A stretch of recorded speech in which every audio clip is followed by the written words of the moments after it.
I have done a ton of crazy projects in my Minecraft hardcore worlds. From mining a giant 100 by 100 hole, to mining 100,000 blocks in a straight line, and many, many more. And today, for the first time ever, I have put together all of my biggest and most exciting projects I've done in hardcore Minecraft. So whether you watch this video while you're studying, or just want to see the insane scale of my Minecraft projects, I hope you enjoy this movie. In this episode of Hardcore Minecraft, I am going to mine in a straight line for 100,000 blocks and collect every single ore that I find on the way to see just how rich I can become. Let's start by heading underground, and as you can see, my x-coordinate is now 0, which means when we finish this challenge, my x-coordinate will be 100,000. So let's begin mining.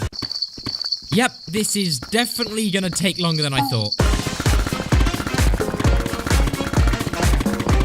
Alright, our first diamond ore, let's go. Now, as I mentioned earlier, I'm going to be mining every single ore I see with a silk touch pickaxe. And then when we're finished mining 100,000 blocks, I'm going to mine all of the ores with a Fortune 3 pickaxe. For now though, let's keep going.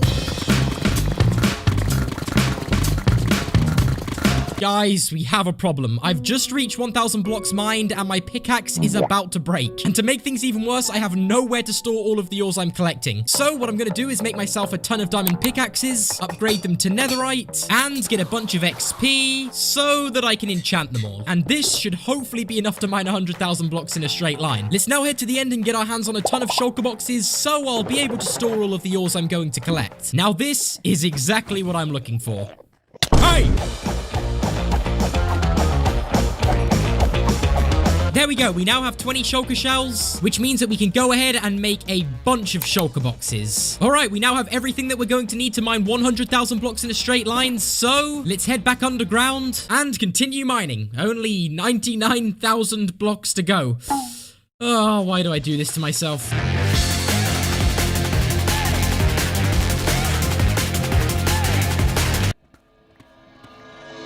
Ooh, hold up a second. It seems we have like a lush cave right here. Oh, wow. This lush cave has so many ores. Some iron, some redstone, some lapis over there, and even some gold. I am taking all of this. Wait. I think I can hear some axolotls somewhere. I need to find these guys. Wait, I think it's coming from up here. Wow. Take a look at these cute axolotls. I really hope nothing bad happens to these guys. Oh my god, bro. Oh, hell no, man. Anyway, I need to mine all of the ores in this lush cave, so let's get to work.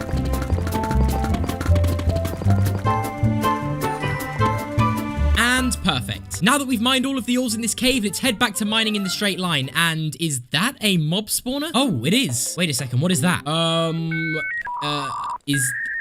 What? Now, I've just realized because we found something as lucky as a double mob spawner, we're also going to be able to find things like ancient cities, mine shafts, and even strongholds. Anyway, we're back at the straight line, so let's continue mining.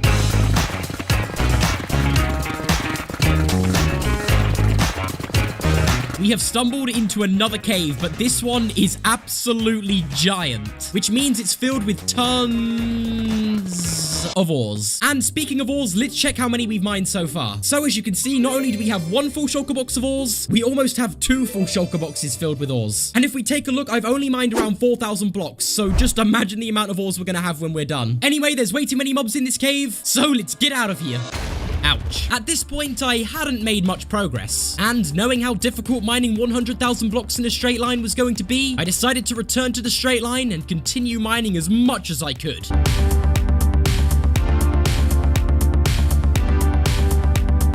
I have done nothing but mine in a straight line for hours. I think I might be going insane. But on the bright side, we are about to hit 10,000 blocks mined. And there it is. So let's now go ahead and make a sign and place it on the 10,000 blocks mark so we can go ahead and show the progress that we have made. Anyway, we have 90,000 blocks left to go, so let's get back to work. Oh, no, please. Oh, my. Wait. What is that? I know we found the double mob spawner earlier, but I think this might be rarer than that. Anyway, let's see how many diamonds this thing has. Here's 1, 2, 5, 7, and 8. And I think that's all of the diamonds mined from this thing. Now, speaking of diamonds, most of the ores that I found while mining 100,000 blocks have actually ended up being diamond ore. So I wonder how many diamond beacons we're going to be able to make at the end of this video. You've gotta be kidding me. Luckily for us, we brought a ton of spare pickaxes and, oh, diamonds. Let's see how many we get. 1, 2, 3, 4, 5, 6, 7, 8, 9, 10, 11, 12, 13. That's a 13 diamond vein. Anyway, though, we are currently at 15,000 blocks mined, and I really want to get to the 20,000 blocks milestone. So let's keep on mining in a straight line. Oh, hold on a second. We've hit some lava here, so let's just bridge over this. Don't mind me. And back to mining.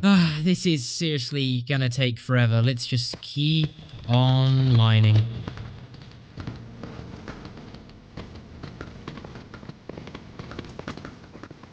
It has taken forever, but we are about to hit 20,000 blocks mined. Come on, and there it is. But not only have we just hit 20,000 blocks mined, we also have all 6 of these shulker boxes filled with ores. And speaking of ores, I would probably be able to finish this challenge much faster if I didn't have to stop and mine every single ore that I see. I mean, mining 100,000 blocks in a straight line is going to take long enough on its own. So by mining every ore I see, I'm just making things harder for myself. Anyway, I guess our next stop is 30,000 blocks, so let's do it. Right after I mine these diamonds. Okay, there's literally just 2.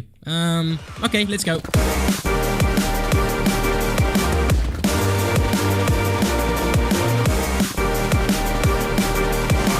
And just like that, another 10,000 blocks has been mined, which means we're getting closer to the halfway point. So let's just keep on making huge progress.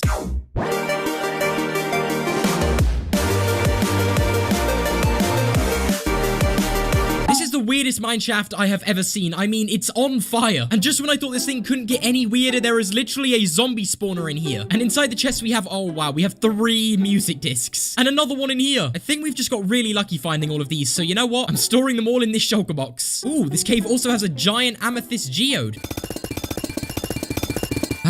That was satisfying. I was now getting closer and closer to hitting 50,000 blocks mined. And well, seeing as that's the halfway point, hitting this milestone is all I could think about. So after mining tons of ores and mining through countless caves, this happened. Come on, and 40,000 blocks. We are 10,000 blocks away from halfway. Now guys, I've been mining in a straight line for hours upon hours, days upon days. And I'm gonna be honest, there has been moments in this challenge that I thought this was impossible, but seeing that we are so close to the halfway mark just puts a big smile on my face. I mean, just take a look at how happy I am.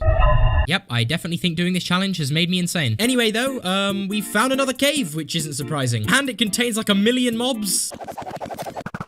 And hundreds of ores. And yep, that is another shulker box filled with ores. We are about to be so rich when we mine all of this with a Fortune 3 pickaxe. But before we can even think about mining all of the ores, we've got to get to that 100,000 mark.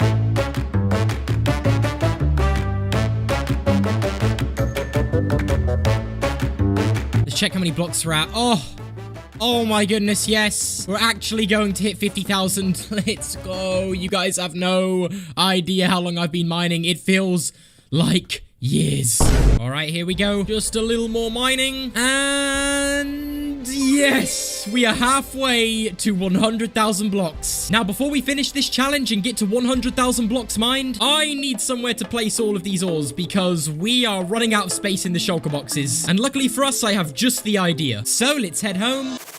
Now that we've arrived back home, I want to build a giant version of every single ore so I can then place the ores I've collected on top of the giant ones. Not only will this look amazing, it will also show us the amount of each ore that we've gathered. Now, I'm going to need a place to build the giant ores. So I'm thinking I build a huge island for them right here. Now, to do that, we're going to need to collect a bunch of dirt. And using this dirt, we can begin constructing the island.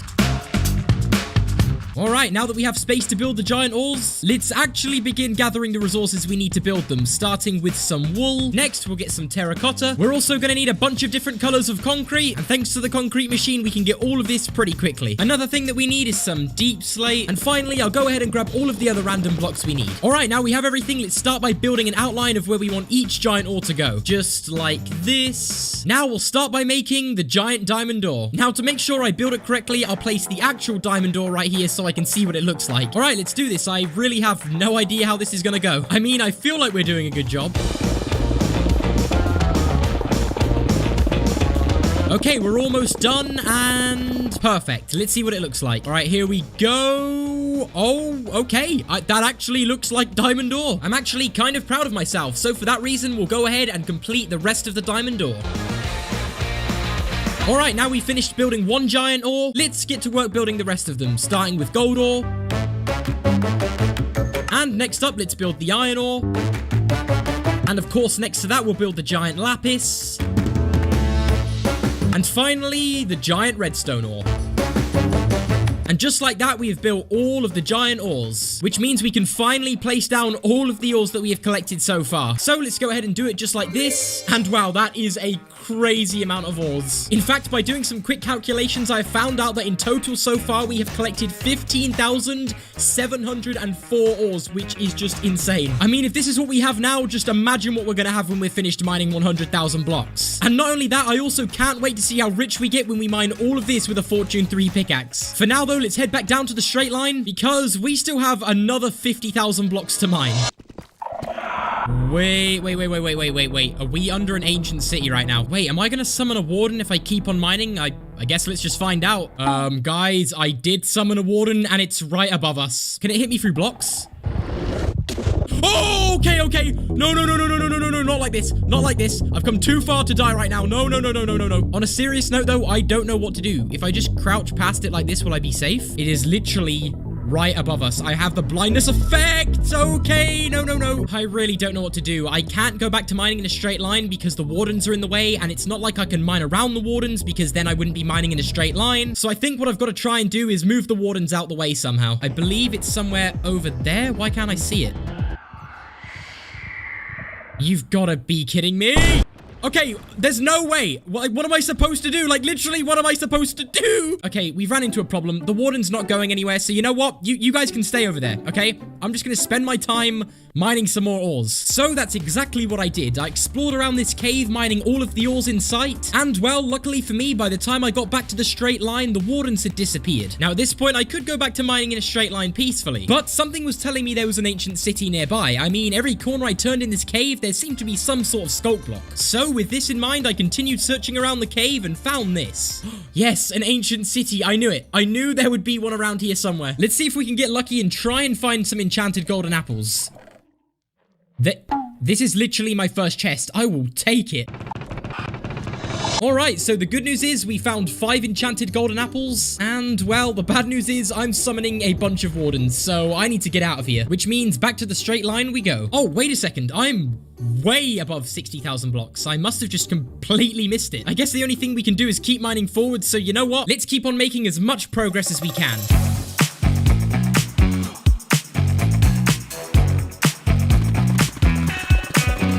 We have made it to 70,000 blocks, as you can also see from our coordinates up there, which means we are now so close to 100,000 blocks, only 30,000 blocks left to mine. I'm going to be so happy when this is over. This is by far the hardest thing I've done. At this point, I don't even care about hitting the 80,000 or 90,000 block milestone. I just want to get to 100,000 so badly. And the fact that we are only 30,000 blocks away just is pushing me to just get this done right now because we are so close. Also, I've mined so many diamonds that at this point, they don't even feel rare to find. Anyway, I guess I'll keep mining and see you guys at 80,000 blocks.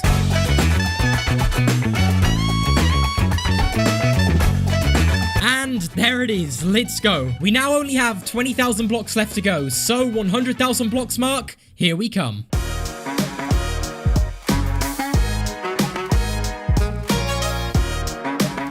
We are now almost down to the final 1,000 blocks. Are you serious? Okay. Now is not the time. Here we go. We are now only 400 blocks away from hitting 100,000. All of the mining and everything we have done in this video has been leading to this moment. Let's do this. I am so tired of mining deep slate. Let's just get this over with. All right, here we go. Any minute now. Final 10 blocks. Okay, 10, 9, 8, 7, 6, 5, 4, 3, 2, 1. Boom. 100,000 blocks in a straight line has been mined. We have done it. And of course, to make it official, we can't forget the sign. Oh yeah, let's also not forget that I have another 8 shulker boxes completely filled with ores. So I guess it's now time to place all of these ores on top of the ones that we currently have and mine everything with a Fortune 3 pickaxe. So I guess we have to say goodbye to the 100,000 blocks mined milestone and fly 100,000 blocks back down the straight line. This is going to take forever. I have no idea what just happened. Alright, it took absolutely ages, but we have made it back home. So I think it's about time we go ahead and place the rest of our ores. And I mean, we have a lot more to place. So let's go ahead and start by placing down all of the deep slate redstone ore that we have. Let's head all the way up to the top because this pile is literally so giant. And let's get to placing.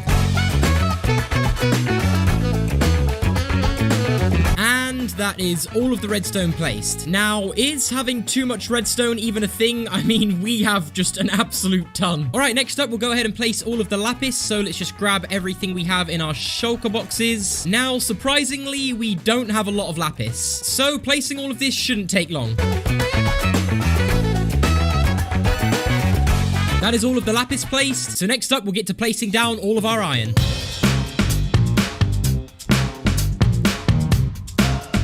Now all of the iron ores placed, we'll move on to gold ore.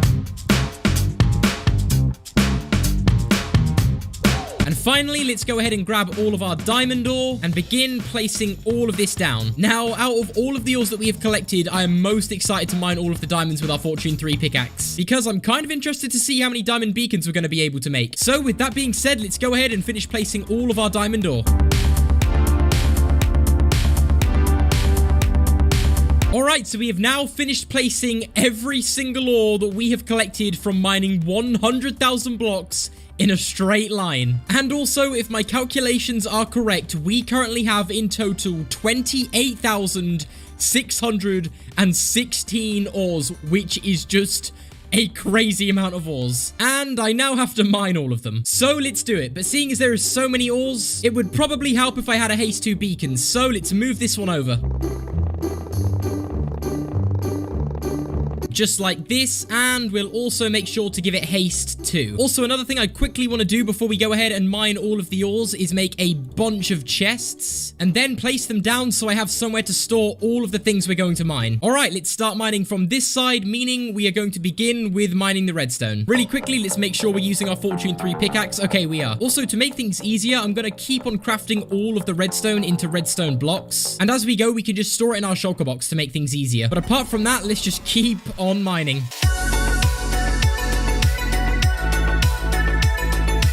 Alright, it took a while, but we have mined all of the redstone. So let's see how much we've collected in total. So right here, we have one entire double chest completely filled. Next to it, we have another one. And finally, we have almost a half chest of redstone blocks. So in total, pretty much 2.5 double chests filled with redstone blocks, which isn't that bad. Now we're done with the redstone though, let's move on to the lapis. Now mining this is going to give us so much XP. I mean, we're already over level 100 just from mining the redstone. Also, I'll do the exact same thing I did with the redstone and craft all of the lapis into lapis blocks just to make things easier. But apart from that, let's get to mining.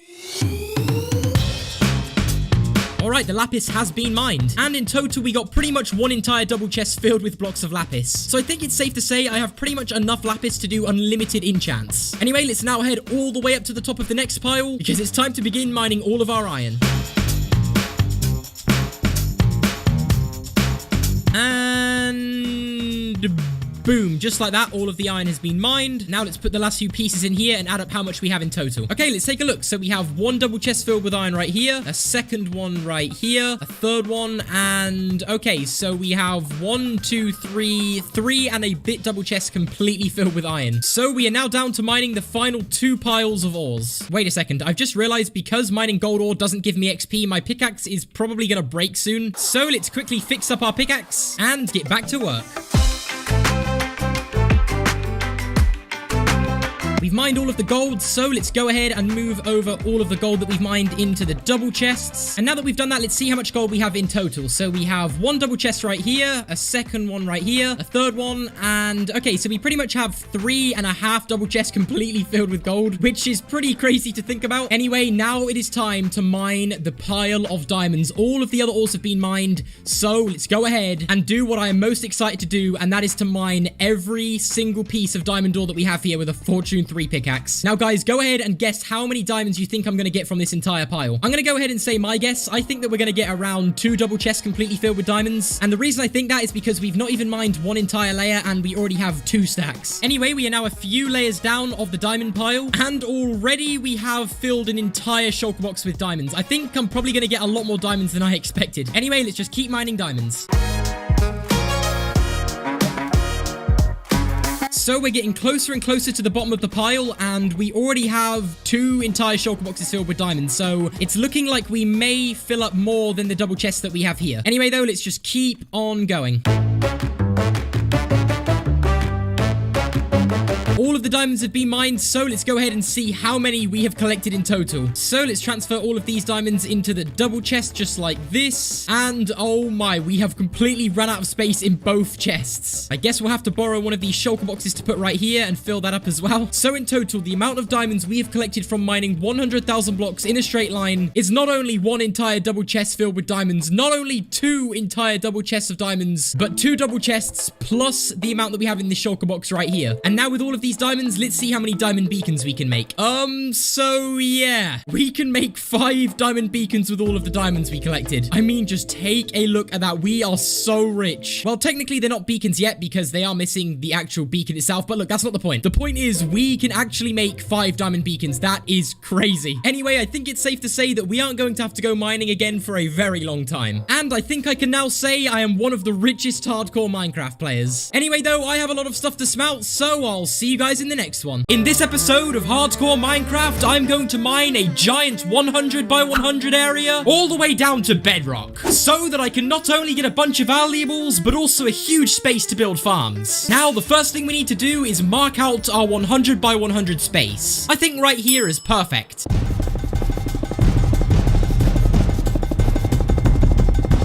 So now that the 100 by 100 is marked out, it's time to begin mining. The first mining method we're going to do is just regular mining. But as the video goes on, the crazier the mining methods will get. But for now though, to make things easier, let's craft 4 beacons and give them all haste 2. Much better.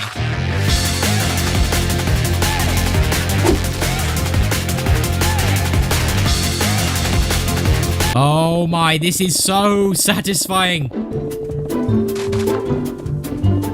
Okay, I think we may need even more pickaxes. I mean, I do have all of these pickaxes, but I have a feeling that even this won't be enough. So let's make an extra 5 pickaxes. I also think I have some spare netherite around here somewhere. Where did I put it? How did I not see that? So let's upgrade all of these. Now we just need to get some enchantments. Thank you, thank you, thank you. All right, let's combine all of this together. All of these pickaxes are getting efficiency 5, unbreaking 3, and mending. You've got to be kidding me. I've run out of XP. Let's quickly get all of the XP that we need. And you know what? Because we're here, let's also mend up our pickaxe. We can finally add the final enchantment to this pickaxe, and boom. So now that we have all of these pickaxes, let's get back to mining.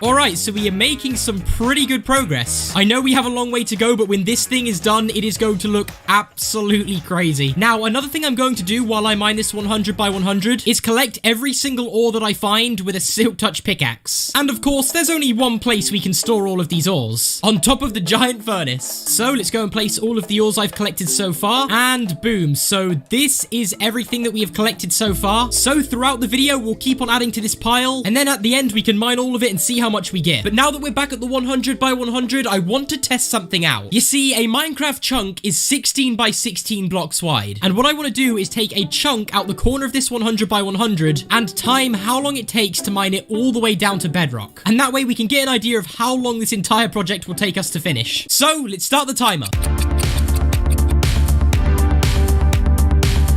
Yes, we have found our first diamonds in the 100 by 100. 5 diamond ore, that's not bad. We are almost done. I just have to remove all of the deep slate between the pieces of bedrock and we are finished. So mining this entire one chunk took us just over 3 hours. And well, seeing as mining this took that long, I don't even want to know how long the rest of this is going to take. But on the bright side, at least we got all of these ores from mining out the one chunk. So let's place all of these ores on top of the giant furnace. And boom, this thing is only going to get taller. This is just the beginning. Anyway, though, before we continue mining, all of my pickaxes are almost destroyed. So let's fix them. Alright, our pickaxes are looking a little bit better, so I think we all know what that means. It's time to get back to work.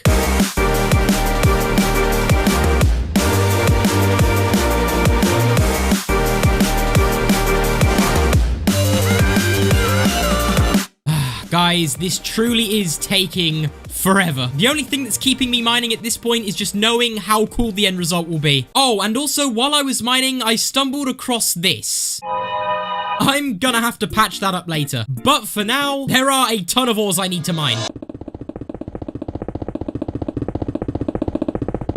Alright, now that we've done that, let's try and mine all the way down to deep slate level. This is gonna take some time.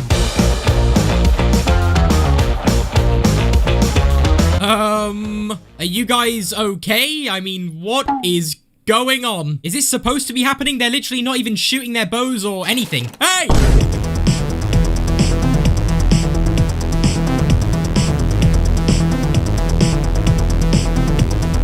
Yes, we're finally starting to see some deep slate. Now, there is a little bit of a problem being this low down. And, well, that problem is the beacons that I set up do not reach all the way down here, so I have absolutely zero haste. So, to fix this, let's move all of the beacons down lower.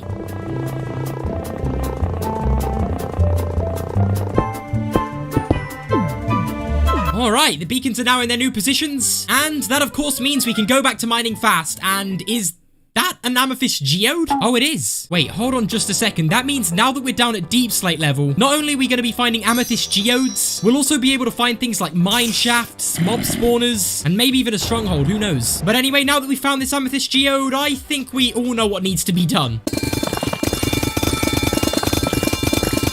Oh, that was satisfying. Okay, let's try not to get too distracted. Because, yeah, we still have a lot of work to do. But I mean, we're making great progress and we're even starting to see some deep slate. So let's keep on going. Whoops. Now, this is where everything started to go wrong. You see, this entire time I've been instantly mining stone with my beacons and making amazing progress. But because I was now starting to see more deep slate appear, mining became much more difficult. And, well, if I didn't move on to the second mining method, this project would become almost impossible. So I knew what needed to be done. Alright guys, as much as I've enjoyed the first method of mining, we have to move on. You know, it has brought us all the way down to this level, but at this point, mining like this is way too slow. So it's time for method 2, the moss method. The way the moss method works is simple. If you place down one piece of moss, you can use bone meal to expand that one single moss block into a bunch more. And then by using a hoe, you can mine all of the moss blocks instantly. And well, seeing as moss blocks are much easier to break than deep slate, this method is going to make mining deep slate really easy. Perfect. We have found some of the lush cave trees, so if we dig down under, we should find a bunch of moss. And here we go. We are going to have to mine thousands and thousands of this stuff, so let's keep on mining up a bunch, and boom, we now have more than enough moss blocks. Now let's get a bunch of bones for bone meal. That should be enough. And in total, we have ourselves one full shulker box of bone meal. Finally, we can craft some diamond hoes and give them all unbreaking 3. We now have everything we need, so let's test this method out. Oh, wait a second. I really need to clean this up. So let's grab a bunch of stone and patch this up. Perfect. Anyway, let's get back to mining. Now for this method to work, I need to place a bunch of moss blocks into the ground just like this. And now all we have to do is grab some bone meal and see if this works. So let's test it on this, and yes, there we go. We can turn deep slate into moss. This is genius.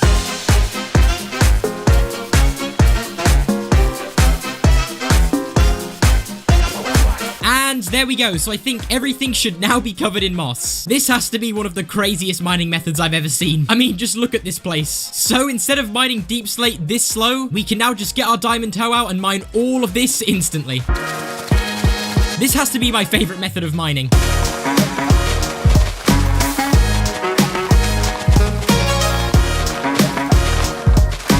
Alright, one layer has been mined. Now, usually I would have had to spend hours and hours of my time mining deep slate, but because of this method, I was able to take out an entire layer of this 100 by 100 in literally no time. But we still have a ton of moss blocks and an absolute ton of bone meal, so let's try and make as much progress with this method as we can. Now, the moss method was working perfectly. I was gliding through layers of deep slate and making an absolute ton of progress. But doing this method was using up a bunch of my bone meal, and unfortunately for me, this happened. No, we only have 5 pieces of bone meal left, which means this method has to come to an end. I mean, on the bright side, we mined a lot of the 100 by 100 by using this method, and wait a second, what are you doing down here? Now, anyway, before we move on to the next mining method, I need to make sure that I'm getting all of the ores. And, well, speaking of ores, I should probably place all of the ores that I've gathered so far. And, yeah, it's a lot. Now I've got to stack them all on top of the giant furnace. And boom. That is all of the ores that I've mined from the 100 by 100 so far. And I wonder how much stuff I'll get from all of this when I mine it with my fortune pickaxe later. Anyway, now we're back at the 100 by 100 hole. I think it's time to get serious and move on to the final mining method to complete this 100 by 100 hole. Now let me introduce you to mining method number 3, the ultimate TNT duper machine. This contraption is a moving TNT cannon, and it will drop TNT and pretty much explode anything in its way. But doing this method is not going to be easy. One of these machines costs a ton of resources to build, and I don't just need one, I need a bunch of these things. So let's gather everything we need, starting with slime blocks. I'm sorry about this. And we now have enough slime balls. Now let's craft these into slime blocks, just like this, and this should be enough for all the flying machines. We're also going to need a bunch of redstone items, so let's craft all of these. Alright, so we now have all of the slime blocks and all of the redstone items we need for the TNT machines. But now the item that we need next is a really random item called a coral fan. And I believe the way that you get these coral fans is from a warm ocean. We're here, so let's try and find what we need. Alright, let's swim down, and I did bring myself some shears, so let's just go ahead and try and pick some of this.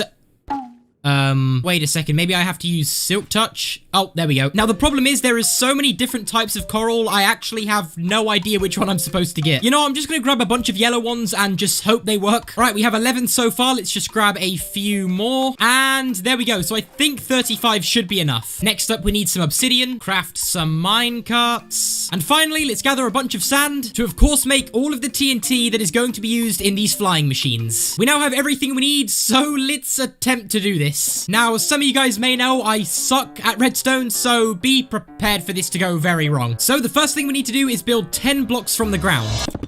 Now, this is where the first machine's going to go, so let's just quickly break out some of this. Now we make a platform for the machine to go, place down a piece of TNT, and add a wall on top. Now we need to get one of our observers right here. Now let's place some slime blocks, just like this. And then on top of this slime block, we can add a detector rail and a minecart, then place our coral fan right here. Now I think I put a sticky piston right here, with some slime blocks just like this, with another sticky piston right about here. I think this is looking pretty good so far. Anyway, though, I think we finish this up by placing a piece of obsidian here, another observer here. Now we can place a block with a lever underneath. Now on top of the block we just placed down, we have to put some redstone down and a redstone repeater. And now we can turn on the lever and place down a trapdoor right here. And now to finish off this part of the machine, we have to place an observer right here. And just like that, this entire machine is finished. All we need to do right now is go over to the other end of the 100 by 100 and build a machine that will make it so when this reaches this end of the 100 by 100, it will get sent straight back. You'll see what I mean. So now we're on the opposite side. We have to place down some blocks with a repeater and also some redstone. Then let's put a trapdoor here with a block on top. And then next to this block, let's place another block with obsidian on top and an observer facing this way. Now that the obsidian and the observer is in position, we can go ahead and break this block. Right, let's fly back over to this side and break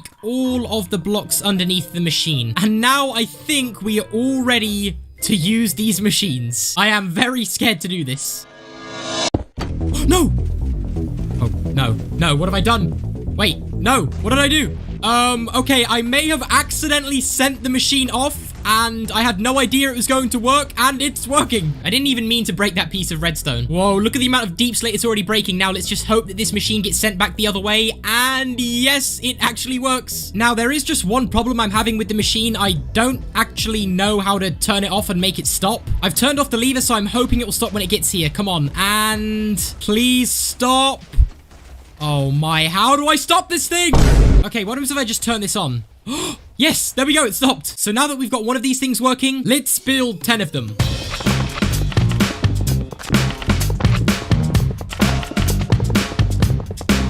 We now have 10 automatic flying TNT duplicator machines. I can't wait to turn all of these on. I've also just discovered that there's a mine shaft under the 100 by 100. But what's even cooler than that is the amount of diamonds we're about to get. So I think it's time that we turn all of these machines on. Now, the only one I've tested is, of course, this one. I have no idea if these ones work yet. But you know what? Let's just risk it. So let's turn this one on, and let's just run down and turn on the rest of the machines. Wait, hold on a second. This one is not working. Okay, it's because I need to put an observer here. Okay, let's turn this on, and there we go. Now I need need to be really careful because there is just so much TNT, but this is insane. Hold on just a second. For the most part, all of the machines are working, but there are a few which for some reason have stopped working. I think I fixed everything, so we should be good to go. Now, before we turn all of the machines back on, let's just quickly go ahead and grab all of these ores. And now, let's turn all of the machines back on. This is giving us so many ores. We already have all of this. But even more importantly, we are starting to see bedrock. And not only are we getting down to bedrock, we're also getting down to lava. And the machines actually don't work if there's lava in the way, so I am having to go through and clear all of this up. And that's exactly what I did. While all of these machines were going to work destroying all of the deep slate, I was going through and blocking up all of the lava. And once I was done clearing up all of the lava, the machines were back to working at maximum efficiency. Now that the machines have exploded as much as they can, I'm going to manually mine all of the random pieces of deep slate that are left. This is the most time-consuming thing I have ever done. This 100 by 100 better look good when it's finished. Now, that took forever, but we did it, and this thing is looking really good. Let's now do the final thing that we need to do to finish, and that is to use the deep slate that I've just mined to clean up the walls. And we have done it. We have mined a 100 by 100 hole all the way down to bedrock. I can't believe it. This is amazing. And it actually looks way better than I thought it would. But you know what? I want to add some finishing touches. So, let's grab thousands of sand and then smelt it so we can make a bunch of glass. Then, whilst all of that sand is smelting, let's also grab some ink sacs for some black dye. I can then use everything I've collected to make a bunch of black stained glass. Let's just keep on making a bunch of this. And now let's head back down to the bottom of the 100 by 100 hole. And we can use all of this glass to fill in the gaps between the bedrock. And not only will this make the 100 by 100 look way better, it will also stop mobs spawning down at the bottom, which means when we do end up building a farm down here, we'll be able to get the most amount of items from any farm that we build down here. So placing all of this glass is going to come in super useful. So let's just keep on filling in all of the gaps just like this, and you can already tell how good this is about to look.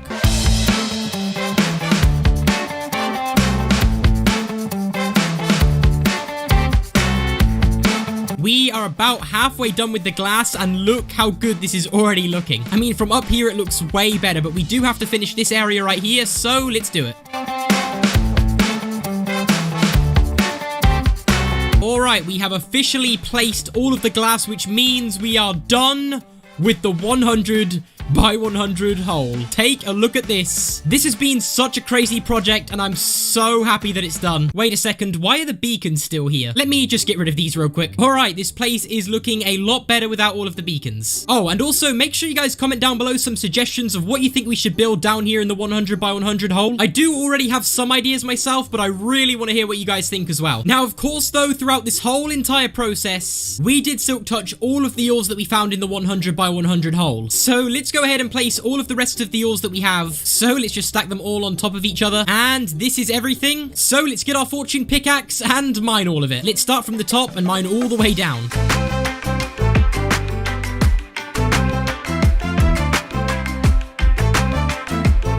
Alright, here we have the final ores, so let's mine them. So I've organized everything that we have mined into all of these chests. So let's see just how many valuables you get from mining a 100 by 100 hole. Okay, so let's start from down here. This is all of the redstone we got. Moving on up here, this is all of the lapis we got. We have a bunch of that. Now moving on to the next row, this is all of the copper that we mined, and it is just an absolute ton. And then this is all of the iron that we have, so we have a lot of that as well. Up here, we have all of the coal that we mined. So pretty much 2 double chests filled with coal. And then finally, this is all the gold we have, and the most important thing, this is the amount of diamonds we got. So not too many diamonds, but seeing as we got all of this from the 100 by 100 hole, I think we did pretty good. But I'm now going to spend a bunch of time in the 100 by 100 hole because this is definitely one of the most craziest projects I have ever done. So I really hope you guys enjoyed, and I'll see you in the next one. Alright, let's grab some of my valuables, and oh, I have absolutely nothing. I should probably go mining. In this episode of Hardcore Minecraft, I'm going to mine 10,000 doors to become extremely rich. But before we fill up these shulker boxes with 10,000 doors, we first have to make a place to go mining. I'm thinking we build some sort of cave entrance over here. So let's just...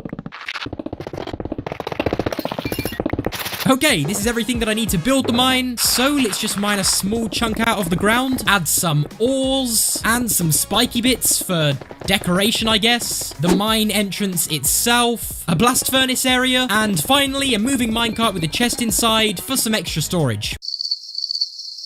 Alright, this is looking nice, but it doesn't take me underground. Let's change that. And just like that, we are fully finished and ready to mine. Now, to obtain 10,000 ores, I'm going to try 4 different mining methods to see which one is the best way to mine. So, method 1, I'm just going to explore caves. For method 2, I'm going to try strip mining. Then for method 3, I'm going to be getting ores from the nether. And finally, for method 4, I'm going to be beacon mining underground with haste 2. So, seeing as I need a beacon, let's head to a nether fortress and get some wither skeleton heads. Alright, we are at the nether fortress. Now, the question is, can we get ourselves a wither skull from our first wither skeleton? And... no, we can't.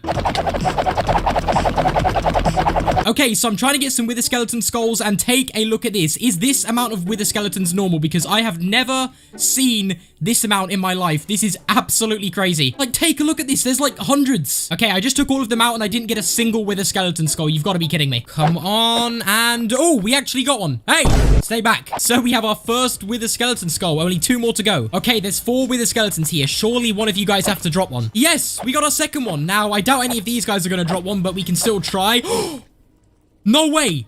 I just got back-to-back wither skeleton skulls. You know what? I will take that. We now have 3 wither skeleton skulls. Okay, I guess let's head home and fight the wither and get ourselves a beacon. So let's just go ahead and spawn in the wither just like this. I'm just kidding, guys. I'm not actually going to spawn up here. But what I am going to do is spawn it down here. Now, as you can see, I've prepared a straight line that I can run down for if the wither gets too close. I also added the infinity enchantment onto our bow in the last episode, so hopefully that should help us here. And we're good to go. So let's do this. Okay, here we go. As soon as it spawns in, I'm just going to shoot my bow an absolute ton. So let's just keep on shooting our bow just like this, and look at the amount of damage this thing does. I always get scared to fight the wither, and then I realize that our bow is just so overpowered. And come on, boom, just like that we have defeated the wither. Now we're okay, there's the nether star, so we can now craft ourselves this beacon just like that. And although we don't need to use this beacon until the final mining method, it's just a good thing to get out of the way so we can focus on mining. And I've also just remembered that I only have 2 silk touch pickaxes, and seeing as I'm silk touching 10,000 doors, I am definitely going to be needing more than just 2 silk touch pickaxes. So let's make 2 fresh diamond pickaxes, upgrade both of them to netherite pickaxes. Now we can head inside the library to try and find some silk touch books. Here's 1, and here is 2. Let's also grab another efficiency book. Now finally, let's put this pickaxe in here and combine it with this book to get ourselves efficiency, silk touch, and unbreaking. And then let's give this pickaxe efficiency 5 unbreaking and also a silk touch book as well. So now that we have everything ready, the last thing I'm going to do before I fill up all of these shulker boxes with 10,000 ores is quickly go ahead and color code all of my shulker boxes. Just like this. And then I'm going to just name each shulker box after what method they are going to be used for. For example, these 2 shulker boxes will be filled with ores that I get from exploring caves. These 2 shulker boxes will be filled with ores that I get from strip mining, and so on. So let's head down to our mining area and begin mining 10,000 ores. And the first mining method is exploring caves, so let's find one. Alright, so we have found ourselves our first cave, and although it's not very big, it does have a mine shaft. But of course, before we explore the mine shaft, let's begin silk touching our first ores. Hold up just a second. I have never seen iron ore placed like this in...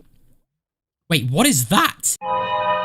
Guys, I have no idea what I'm looking at right now. Is that a raw piece of iron? That's a block of raw iron. I had no idea you could find those underground. That is the weirdest thing I have ever seen. I mean, I'll take it. It definitely brings us closer to 10,000 ores, but this is just so weird. We have got ourselves our first diamond ore, and I'm pretty sure it's just 1 piece. Yeah, it's just 1 diamond ore by itself. I should also probably explore this mine shaft, although it could be pretty dangerous. Ooh, so it seems that this mine shaft is connected to this giant cave, which is perfect, seeing as we need to explore caves to get ores for this method. So what I think I'm going to do is just go around this massive cave and mine every single ore that I can see. Let's do this. Now, this cave was absolutely huge and filled with valuables. I mean, everything was going great and I was mining pretty peacefully. That was until, for some reason, an absolute ton of mobs spawned and I had seriously no idea why. Why is there so many mobs spawning?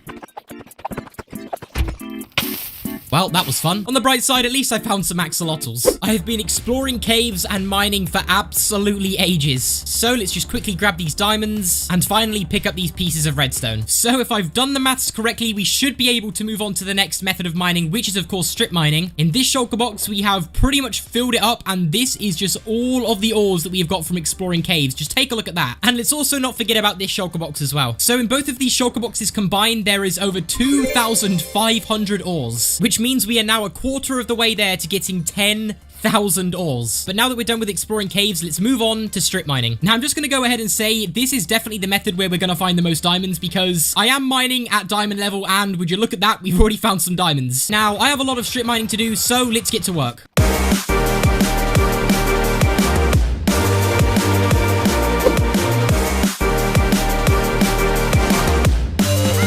Ooh, our pickaxe is getting really low, but being a pro Minecrafter, I always bring backups. And just like this, we can get a fresh pickaxe and boom. But also real quick, this is a progress that I've made while strip mining, and it's actually not bad. We have found like almost a stack of diamonds already, but we have quite a long way to go, so let's keep going.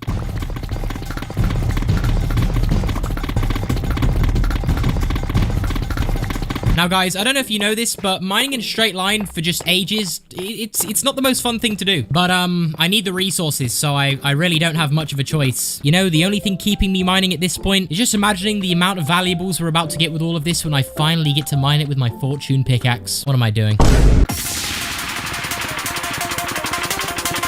It has taken forever, but we have finished the strip mining method, and in total we have ourselves 1, 2, 3, 4, 5, 6, 7, 8, 9. We have almost 9 stacks of diamond ore. And if we combine everything that we have gotten from the strip mining method and also the exploring caves method, we have in total 5,000 ores. Now, before we finish this off and get 10,000 ores, I want to make my way back home so that I can make a place ready to smelt all of the 10,000 ores when I get them. So what I'm gonna do is build a giant furnace right here, and then inside of the giant furnace I can have an auto smelter which will be able to smelt thousands of ores extremely quickly. Now, to make this giant furnace, I'm going to need to collect a bunch of gravel and also quite a lot of sand, and then I also need a bunch of stone, a few pieces of wool, and finally some clay. So this is everything that we need to make a giant furnace. The only thing I need to quickly make now is just some concrete, so let's make some grey concrete, some red concrete, yellow concrete, orange concrete, some light grey wool, and finally some light grey concrete. And to make sure that I'm doing a good job of building a giant furnace, I'm going to put a normal one right here so I know what to build. So to start things off, I'm just going to go ahead and flatten out this area. Okay, let's start on the build over here. I have really no idea of how this thing's going to turn out. I mean, I think we're doing a pretty good job so far.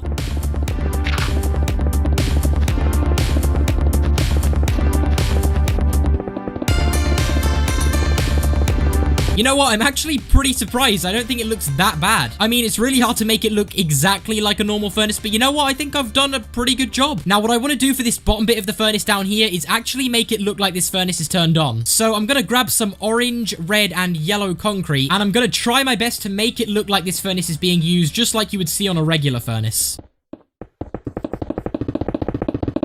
Wow, that just makes it look 10 times better. I'm gonna leave this part of the furnace open because inside of there is where I want to build the auto smelter. But for now though, let's go around the furnace just like this and fill the rest of it in. Now let's just build the room inside of the furnace where the auto smelter is going to go. Now luckily for us, building an auto smelter is really easy because it requires no redstone to set up. So let's just quickly put everything into place. Now let's just put these hopper minecarts down. These will help just put everything into the furnaces for us. And let's finish off the back of the room just like this. All right, so the auto smelter is all finished and there is a drown here for some reason. So let me show you guys how this works. So say for example, I want to smelt this sand. I go ahead and put that in the top chest. And as you can see, the hopper minecarts are picking it up. And then I do the exact same thing for the coal. And then I press this lever. And as you can see, the hopper minecarts put everything inside of the furnaces. And then we leave the auto smelter for a little bit of time. And then as you can see, everything that has been smelted pops out in this chest. So when the time comes to smelt 10,000 ores, this auto smelter should do it really fast. But for now though, it's time to get back to mining. And our third method is, of course, mining ores in the nether. Now, this is definitely the easiest way to get ores. And the reason that I really wanted to do this method is because when I mine all of this quartz with my fortune pickaxe, the amount of XP that we are going to get is insane. And even this gold ore right here is really, really useful for gold. Ooh, look at the amount of ores that there are over here. I'll take all of this. Now, there is a bastion right here, and I really don't know whether it's just worth risking everything to go and explore it, because as you can see, there are just a ton of pigmen. This is going to be so risky, but you know what? I'm going to do it. Now, I think we'll be okay as long as we don't find a piglin brute, because those things can seriously do some damage. Okay, let's just be very careful. Let's take you out. Okay, so there is a chest right here. Let's just make sure we are all good to go ahead and loot it. I'm just going to block off all of these entrances. All right, let's see what we get. And, oh, okay, look at that. We have some iron, some golden carrots. For the first chest that we found, that's pretty good loot. All right, let's just go over here and... Okay, so I found another chest. Let's just block this one off as well. And, oh, we got pig step. I'm pretty sure this music disc is really rare. Let's go. That's the only good thing from this chest, but I will take that. That is the first pig step that I have found. Okay, let's head into the middle of this thing. And there is a chest in the middle which has a gold block. Let's go. I think there's probably one more chest. I'm just going to go ahead and look. And also, let's not forget to grab this gold block. I'll take that. Okay, I think that may be the last chest over there. Let's go. I don't think there's any piglins over here, so let's quickly check inside here. We have another gold block, and you know what? I don't think there's anything else really good in this chest. Oh, no. There's a piglin brute. There's a piglin brute. Okay, let's go. Let's get out of here. You know what? I am not risking it because those things are the absolute worst. Did you guys just see how much damage that just did? Now, I think I've looted every chest, but even if there is one more that I haven't looted, I don't care. I'm not going back in there because I really do not want to deal with a piglin brute. You know what, though? Let's just get back to mining ores because right now we have around about 5,000 ores and we have another 5,000 to go. So let's just fly around the nether and get all of the ores that we need.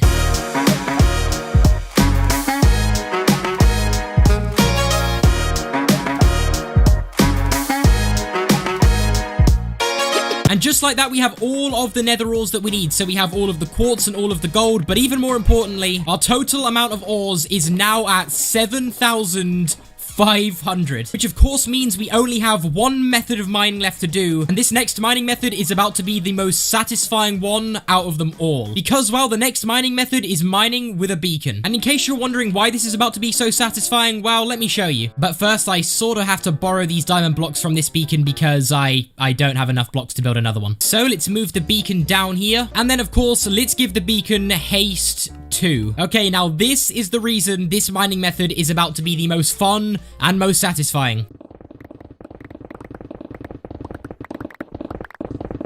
I could do this all day. And you can already see that it's a really good way of getting ores because we not only have some lapis, but also some coal. And I'm pretty sure this is some of the first coal ore that we have got so far because all of the other mining methods have required us to mine quite deep underground. So yeah, we should be able to get some coal ore from this method. Oh, we've also stumbled onto some gold as well. And of course, some iron. Also, guys, another thing that I've just realized about this method is that we're just going to have giant chunks mined out of the ground. Anyway, though, as I said earlier, we have 7,500 ores so far. So let's go ahead and get the final 2,500 ores that we need to get up to 10,000 ores. Let's do this.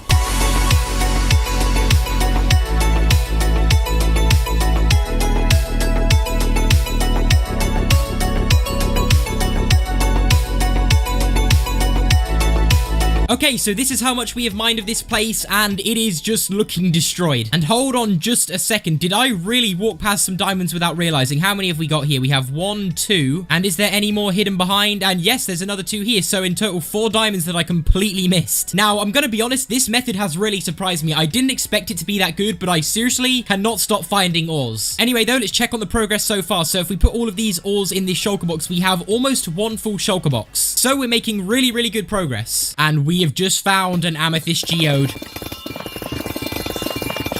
That has to be one of the most satisfying things you can do in Minecraft. Okay, let's not get too distracted because we are so close to filling up the first shulker box for the beacon mining method. Okay, so I've been mining for a little while and we have successfully filled up the first beacon mining shulker box. And we've also made a little bit of progress on the second shulker box here. So I think we only need around about 9 or 10 more stacks of ores until we have reached our final goal of 10,000 ores. Let's get back to mining and let's hit that 10,000 mark. These pieces of copper should be the final ores that we need to bring us over the 10,000 mark. mark. And from what it looks like, this is a giant vein of copper. So yeah, I'm thinking this may be the last amount of ores that we need until we hit 10,000. You know what? I'm going to make these last diamonds the final ores that we mine. So let's grab these and check if we're over the 10,000 mark. So let's put these shulker boxes down. And now let's place in all of the ores that we just mined. So there it is. If we go ahead and combine all of our shulker boxes, just like this, we are now at 10,000 ores. So if you guys ever want to know what 10,000 ores looks like, well, it looks something like this. We just have so much diamond ore, so much iron, gold, redstone, lapis. Honestly, I don't think we're going to need to go mining again for a very long time because this is a serious amount of ores. And also, we're going to be getting way more than just what's in these shulker boxes because I'm going to be using my fortune pickaxe, which will obviously give us more than one off each ore. But I just can't believe what I'm looking at right now because this is just so many ores. But now for the part that we've all been waiting for, I'm going to go ahead and stack all of these ores on top of each other and then go ahead and mine every single one. But before we do that, I should probably bring back this beacon. Alright, so we are back home and ready to mine all 10,000 ores. But really quickly, before I do anything, I need your guys' help naming this mine because we built this mine at the start of the video, but I completely forgot to ask you guys for what we should go ahead and name this new mining area. So make sure you guys comment down below some name suggestions. And of course, I'll be putting a sign right here with not only your name, but also the name that you suggest. And speaking of names, I asked you guys in the last episode to give some name suggestions of what we should call our brand new library, and I have gone ahead and chosen one. Now, the name that I've chosen is the Leveling Library. I'll go ahead and put the comment on screen and everything like that. I really think that this name suits the build, but as always, thank you guys all so much for the name suggestions. But now the time is here to finally place down all 10,000 ores and also mine them. So what I'm going to do is place all of the ores on top of this furnace. I think it will look really cool, but even more importantly, I'm definitely going to need to set up a beacon down here because mining these ores is going to take absolutely ages, and hopefully having a beacon will make it much quicker. Okay, so we have the beacon in place. Let's just go ahead and give it haste 2. And then the final thing that I'm just going to quickly do is put a bunch of chests inside of the furnace so I have a place to store all of the valuables when I mine them. Now, having all of these chests here is going to make everything so much easier because when I have all of like my iron and gold and everything in these chests, I can just move them over into these chests and smelt everything super quickly. Anyway, let's get into the most exciting part of all of this, and that is placing down all of the ores and then mining them. Now, one thing that I know for sure is that this is going to take me absolutely ages because there is 10,000 ores here, and placing down 10,000 blocks, well, I just know it's going to take a while. So I think I'm just going to start by placing down all of the nether quartz, and then the higher up that we go in the pile, the rarer the ores become. So yeah, to start with, let's just get all of the nether quartz down.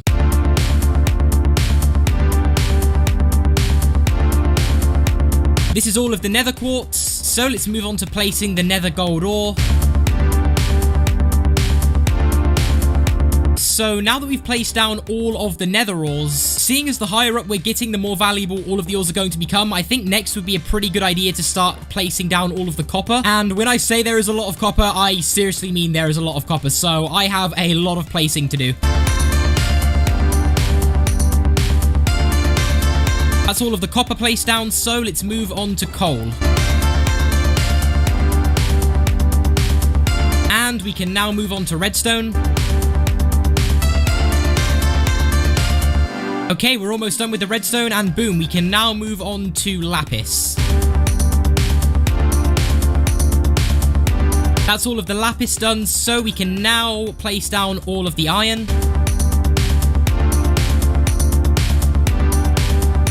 Now, before I go ahead and place down all of the gold and diamonds, just take a look at the progress we have made so far. This is looking crazy. And the thing that I really like is that all of the ores are placed on top of a giant furnace, and for some reason, that just makes it look way cooler. Anyway, though, we are now down to the last 2 ores that we have to place, and that is gold and then diamonds. So I'm going to place down all of the gold first, and then finally we'll put the diamonds on top, and then we're going to go through and mine everything. So let me grab the rest of this gold, and I think that should be everything. So let's get to placing all of the gold. And oh, there is a creeper up here. Let's get rid of this. It's now finally time to place down all of the diamonds. And once we have done this, that is all of the ores placed down. So let's do this. All right, guys, check this out. Here is all of the 10,000 ores placed down. Now, after we mine this, we are going to become so rich, and we probably won't have to mine again for a very long time because the amount of just valuables I'm going to get out of this is going to be insane. I mean, just take a look at the amount of diamonds that are up there. Take a look at the amount of gold, iron, like, there's just so much stuff. So I guess let's just begin mining all 10,000 ore, and let's start off with the diamonds. Right, here we go. Starting off with the diamonds. Now, I am really interested to see how many diamonds we're actually going to get from this. And just to make sure, yep, okay, so we are using our fortune pickaxe. Here we go. So we're already at a stack of diamonds, which means I'm just going to take a guess and say that we're probably going to end up with about maybe, I don't know, like 10 to 15 stacks of diamonds. Who knows? I could be really far off because, I mean, we've just hit our second stack, which means that I may be a little off because, yep, we've just hit our third stack of diamonds. Now, having the haste 2 beacon is definitely making this fast, but with deep slate, it doesn't actually make it that much faster. Anyway, though, let's keep going, and I'll make sure to keep updating you guys with the amount of diamonds that I'm getting. Okay. And that is the first layer of diamonds destroyed, and we have ourselves 6 stacks of diamonds so far, and we have another 2 layers of diamonds to go. Okay, this is the second layer of diamonds done, and we have ourselves 8, 9, 10, 11, 12, 13. We have almost 13 stacks of diamonds, and we have 1 more layer of diamonds left. Oh, actually, we have a little bit more than 1 layer of diamonds left because there's some diamonds under here that I actually forgot about as well. So we're definitely going to get over 15 stacks of diamonds. My guess is very wrong. We are now down to the final few pieces of diamond ore, and there we go. So in total, we got ourselves around about, okay, we've almost got a full shulker box of diamonds. So that's almost 26 stacks of diamonds right there. So let's take all of these diamonds into the furnace and just store them in the chest for now. And let's head back to the top and begin mining the gold layer. Okay, so I've just finished mining all of the gold, and in total we have just over half a double chest filled with gold. So half a double chest of diamonds and then just over half a double chest of raw gold. But you know what though, we have still a lot more mining to do, so let's move on to mining the iron. So we are now done mining all of the iron, so let's head into the furnace. So in total, we have ourselves almost a full double chest of iron. Now, this is going to come in so useful because I'm always using iron. And hold up a second, why is there a wandering trader just on my beacon? What trades have you got? These have to be some of the worst trades that I've ever seen. I mean, come on, a bucket of pufferfish. Anyway, though, it's time to mine all of the lapis. So I'm about to be done with the lapis layer, and the problem is that I've been mining so much lapis that I've literally had to turn it into lapis blocks. I mean, is it possible to have too much lapis? But anyway, let's put all of this inside of this chest, and wow, that is a lot of lapis right there. So now I believe we are on to mining the redstone layer. So I think we're about halfway down. And we are almost done with the redstone layer. There we go. And I'm going to have to turn all of the pieces of redstone into redstone blocks because, yeah, we have a lot of redstone. So let's move all of the redstone into this chest and boom. Now let's mine all of the coal. So I finished mining all of the coal, and this is the amount that we got. Now it is time to mine the final 3 layers. We have the quartz, we have the nether gold ore, and we have the copper. And I've also just realized we're level 72, so I'm hoping that the nether quartz down there is going to be able to get us above level 100. Anyway, let's mine all of this copper. Mining copper ore with a fortune pickaxe gives you so much copper, so I'm doing the same thing I had to do for the lapis and redstone, and I'm turning all of it into raw blocks of copper. So let's go ahead and take all of the blocks of copper down into these chests, just like this, and I think it's safe to say that I'm definitely not going to be running out of copper anytime soon. I'm going to be able to do so many things with all of these valuables, like with all of this iron, the amount of farms that I'll be able to build and stuff like that, and with all of this redstone, I'll be able to build some really cool redstone contraptions, and I mean, I can even get a second diamond beacon now if I wanted to. But anyway, we are down to this layer right here, and I'm just going to go ahead and mine all of this at once because it's all of the ores that we got from the nether. So you know what? Let's go ahead and finish mining all 10,000 ores. So we have mined all 10,000 ores. As you can see, there's nothing left on top of the furnace. So let's go ahead and double check over everything that we got from mining 10,000 ores. So to start things off, we got half a double chest of diamonds. We then almost got a full chest of gold. We pretty much got a full double chest of iron. And then down in this chest, we got a bunch of lapis and redstone blocks. I had to turn them into blocks because there is just seriously a lot of lapis and redstone in this chest. And then over here, we have all of the stuff from the nether ores. So all of the gold, all of the nether quartz. And then last but not least, we got ourselves a ton of copper. And we also got a little bit of coal as well. So I'm going to put some coal into this chest. I'm going to start smelting all of the gold and the iron. So let's flick on the auto smelter. We have a ton of stuff to smelt, but the auto smelter will be able to smelt all of this extremely quickly. So I'm going to wait for this auto smelt in the giant furnace, and I'll see you guys in the next one. I need diamonds. So in this episode of Hardcore Minecraft, I fill an entire shulker box with diamond ore and then use a fortune pickaxe to mine every piece. But why? You see, by having this many diamonds, not only will I be able to get full diamond tools and armor, I also won't have to mine diamonds again for a very long time. Now, anyone Anyway, there's a lot of preparation that I must do before I begin mining for diamonds. The first thing that I have to do to prepare is not only get myself a Fortune 3 pickaxe, but also a Silk Touch pickaxe. So let's just get some more XP.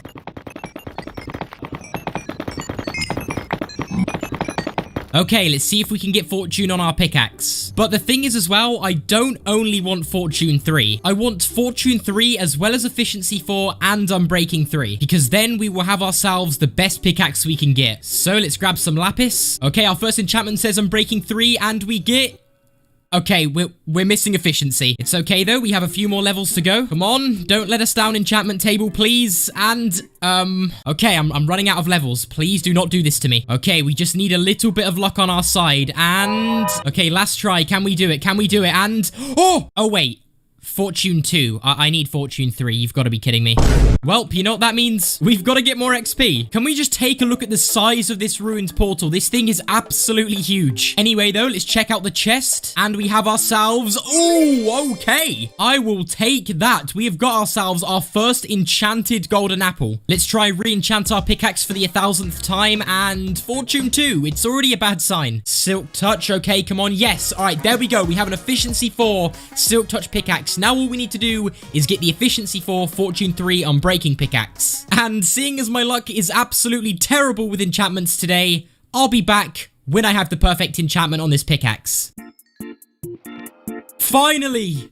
Yes, we have Fortune 3, Unbreaking 3, Efficiency 4. After a lot of enchanting, I was able to get the pickaxes that I wanted. But seeing as I was going to be mining a ton of diamonds, I needed the Mending enchant and the Efficiency 5 enchant. So after finding a village and trading with some of the villagers, I was able to get exactly what I needed. There we go, we have an Efficiency 5, Unbreaking 3, Fortune 3 Mending pickaxe. The best enchants you can get on a pickaxe. Oh, before we put Mending on it, let's actually rename our pickaxe. Wait, you know what? Instead of me naming this pickaxe, I want you guys to name this pickaxe. So guys, for now, I'm not going to name this pickaxe. I want you guys to comment down below some name suggestions of what you think I should call this pickaxe. It would really mean a lot to me if you guys commented down below some name suggestions. Also, in the last episode, I did ask you guys for a name for my house, and we will definitely be choosing one of those later on, so make sure you guys stay tuned. But for now, we have done the first stage of preparation. We have a Silk Touch pickaxe, so we can Silk Touch all of the diamond ore, and then we have our Fortune pickaxe, which is the pickaxe that we are going to be breaking all of the diamond ore with to get a bunch of diamonds. Now all I need to do is the final part of preparation before we go on this huge mining trip. Now as I said earlier, I want to fill an entire shulker box with diamond ore. But the only problem is I don't have any shulker boxes. And to get shulker boxes, we need to fight the ender dragons. So I guess that is what we have to do next. Now to fight the ender dragon, I need Eyes of Ender. And I can get both of these things pretty quickly in the nether. So getting the ender pearls is going to be pretty easy because all we need to do is just trade with piglins. Okay, the piglins are done trading, and in total we have 14 ender pearls. You know what? That should be enough. I did want to get more just to be safe, but I think that should be fine. Now all I have to do is find a fortress so that we can get some blaze rods. Hold up just a second. There we go. There is a nether fortress right there, and it looks like I found a blaze spawner. Now the good thing is my sword does have looting, so this shouldn't be too difficult. We have 13 blaze rods. That is more than enough. Because if we turn some of these blaze rods into blaze powder, combined it with the ender pearls, there we go. We have 14 Eyes of Ender. Now, the only thing that I think we will need for fighting the ender dragon is just a really good bow and arrow. I mean, we definitely don't have to worry about getting any more arrows because I got so many from trading with the piglins. So I think I'm just going to quickly get level 30, get ourselves a really good bow and arrow, and then it is go time against the ender dragon. And just like that, we're level 30. So now we can enchant a bow to level 30. So here we go. Let's see what we get. Power 3 is what it's saying. And okay, that is not the best, but it will do for the ender dragon fight. Okay, so now that we have our bow, I think that is everything that I need to fight the ender dragon. So you know what? I think it is time that we battle the ender dragon. And then if everything goes well and we defeat the ender dragon, we can then go into an end city, get some shulker boxes ready to fill them up with diamonds. All right, here we go. First throw, and we need to go that way, so I should probably get myself a boat. All right, let's keep on heading in this direction. And let's throw another one. Oh, it's going backwards. That is a good sign. I'm gonna dig down because I think it actually might be under me. I was just digging up and we've found the stronghold. All right, let's get up here and see what it is looking like inside. All right, what's in this chest? We have a knockback power 4 book, which is really good. This place is filled with creepers. I've really got to be be careful. All right, there is no sign of the end portal. Let's keep on looking.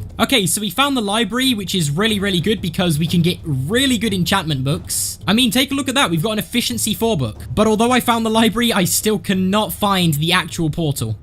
Yes! Yes, we found it. We found the end portal room and oh, okay. I'm so lucky that I brought over 12 Eyes of Ender because this portal has absolutely no eyes already in it. All right, let's take out the silverfish spawner and let's prepare our inventory. We've got the water bucket there. We've got all of our arrows. We basically have everything. So you know what? I think without any hesitation, let's just go in here and fight the Ender Dragon. Okay, here we go. Let's do this.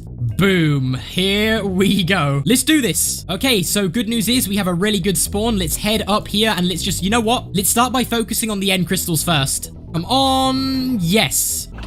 There we go. Let's do this one. Perfect. Oh no. Oh no. Oh no. Oh, okay. Okay, that was really close. That was way too close. Okay, I'm not going on top of the obsidian poles yet. That was kind of a close call. Maybe I should have brought some slow falling potions. We're almost all done with all of the end crystals. I think maybe we have like 1 or 2 left. This end crystal is so high up. Please, yes. I think we have every single end crystal. Now we just need to take out the dragon. We've run out of arrows. How? I had so many. Let's keep on hitting it with our sword. All right, here we go. Let's get in position, and we should be able to take it out this time. Okay, let's keep hitting some good shots. Let's keep on going. Almost. Come on. Come on. So close. No, don't fly away. Please. Come on. Yes. Let's go.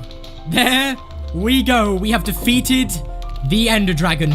Take a look at that, and we get all of this XP. Oh my, look at our levels. 53, 58, 60. Oh my, what is going on? And level 68. There we have it. We have defeated the Ender Dragon. So it's probably a good idea to pick up the dragon egg so we don't forget. Okay, there we go. So now that we have the dragon egg and we have defeated the Ender Dragon, let's do what we came here to do. And that's, of course, to get some shulker boxes. Now, I think I want to get 2 shulker boxes. 1 shulker box to store all of the diamond ore, and then I can use the second shulker box for things like iron ore, redstone, lapis, and basically all of the other valuables that I'll be getting from mining. So let's head into the end city and get ourselves some shulkers. Okay, we are through the portal. Let's do a little staircase like this so we can get back up. And now... Oh, what? Wait, I have no idea what to say right now. We have literally got out the portal and look at what we have found. All right, looks like getting shulker shells is going to be way easier than I thought. All right, come on, shulker. Please give us a shulker shell. Come on, please. And perfect. Okay, so our helmet is broken. That is not good. All right, there's a chest here and oh, that is literally perfect. We can just put this one on instead. Okay, let's take this shulker out and yes, okay, we only need 2 more shulker shells. Okay, there's 1.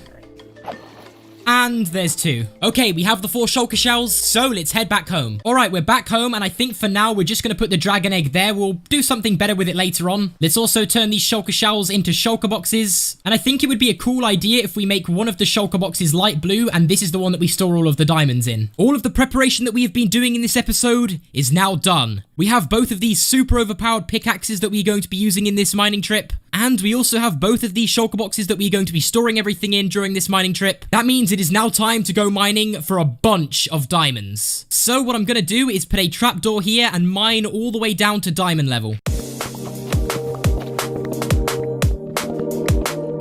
Here we are, we're at diamond level. Let's go ahead and put our silk touch pickaxe right here, and I think we should just mine in a straight line and see how many diamonds we can get. So by the end of this episode, the goal is to fill up this entire shulker box with diamond ore. This is probably going to take me an absolute ton of time to do, but you know what? When this whole thing is filled with diamond ore and I place each piece and then mine it with a fortune pickaxe, not only will it be worth it, but it will also be so satisfying to have all of those diamonds. Oh, and I'm also going to be filling up this shulker box with any other valuables that isn't diamonds, things like iron, redstone, and lapis. So what I'm going to do is just mine in a straight line, and anytime we find diamonds, I'll use my silk touch pickaxe to mine them. So yeah, the amount of diamonds we are about to get is just crazy. Anyway though, I guess let's begin mining.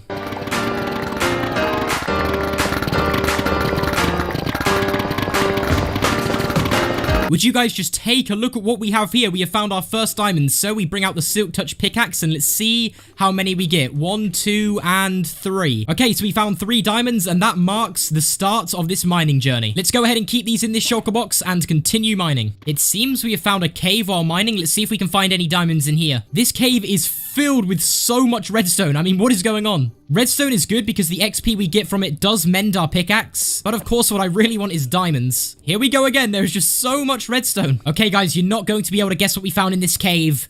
Even more redstone. There is nothing else apart from redstone in here. I'm not making this up. Like, I'm seriously not making this up. All I can find is redstone. Is this normal? Like, is it normal to find this much redstone? Finally, after all of the redstone that we have found, we have finally got some diamonds, and it looks like this is going to be the biggest vein of diamonds that we have found yet. So we have 1, 2, 3, 4 diamonds, and one of them dropped down here. So we've got even more diamonds. That brings the total up to 7. And we haven't even been mining for that long, so we're actually getting pretty lucky right now. Oh, and again, I literally turned the corner from those diamonds and found these diamonds. And there's 1, 2, okay, there's only 2, but I'll take it. And of course, more redstone, which I guess we have to take as well. I thought mining in a straight line for diamonds would be the best way, but it turns out looking in caves has been pretty successful. This cave is giant. I didn't want to spend so much time in one cave, but it just keeps on going to the point where we found an amethyst geode. So of course, we've got to take some of this. The sounds of mining amethyst do not get old.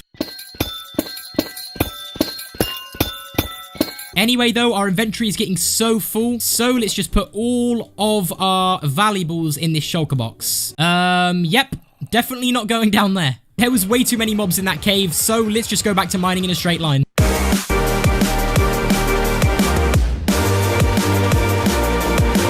We are making amazing progress. I haven't even been mining for that long, and we already have 32 diamond ore. We are already at half a stack. But I think I've came up with an even more genius way to find diamonds faster. So this is what I've been doing. I've just been mining in a straight line. But what I'm going to do is change it up a little bit and mine to the sides like this. So every couple of blocks, I'm just going to turn to the left and right and mine down as much as I can, because by doing this, I'm pretty sure we just end up revealing more area which diamonds could be hiding. There is no way, as I'm literally showing you guys an example of this mining technique, I have found diamonds. I'm not making this up. I have no idea how this has just happened right now. 5 diamonds by doing this. You know what? I'm doing this tactic for the rest of the mining trip. As you guys have literally seen, it works. It literally works. That has to be the most perfect timing ever. So let's just keep on using this tactic and see how many diamonds we can find.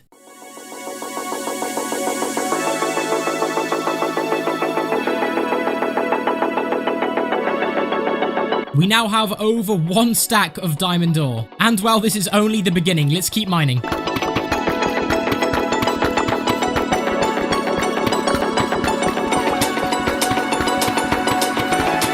Okay, so I've been mining for absolutely ages and I have found a ton of diamonds, but something has just happened that I need to show you guys. Okay, are you ready? Check this out. What is going on here? There is literally 1, 2, 3, 4, 5, 6, 7, 8 diamonds all around here. But then if we dig behind, I'm hoping there's going to be even more diamonds. So it turns out there is only 8 diamonds here, but what are the chances that they spawn like this? They all spawn surrounding me. So let's pick these up and I want to show you guys the progress I've made so far. So obviously I want to fill up the entire shulker box with diamond ore, and I've been mining for absolutely ages. I haven't even filled up an entire road just yet, and I cannot tell you guys how long I've been mining, but trust me, by the end of this video, this shulker box is going to be filled with diamond ore, and I'm very excited to see how many diamonds we're going to get from this. So yeah, I guess all I'm going to continue to do is just carry on mining, and as I told you guys earlier, the strategy that I've been using is obviously just strip mining, but every so often, I like to mine off to the sides, and this tactic has been working very, very well. Also, another thing that I'm really looking forward to do is not only mine all of these diamonds with the Fortune 3 pickaxe, but by the end of this, we're going to have so many diamond blocks, we could probably make a full diamond beacon, which is a really cool thing to have. But not only that, it's also going to be really good to have full diamond tools, and more importantly, full diamond armor, because my leggings are already broken. Anyway though, let's get back to mining.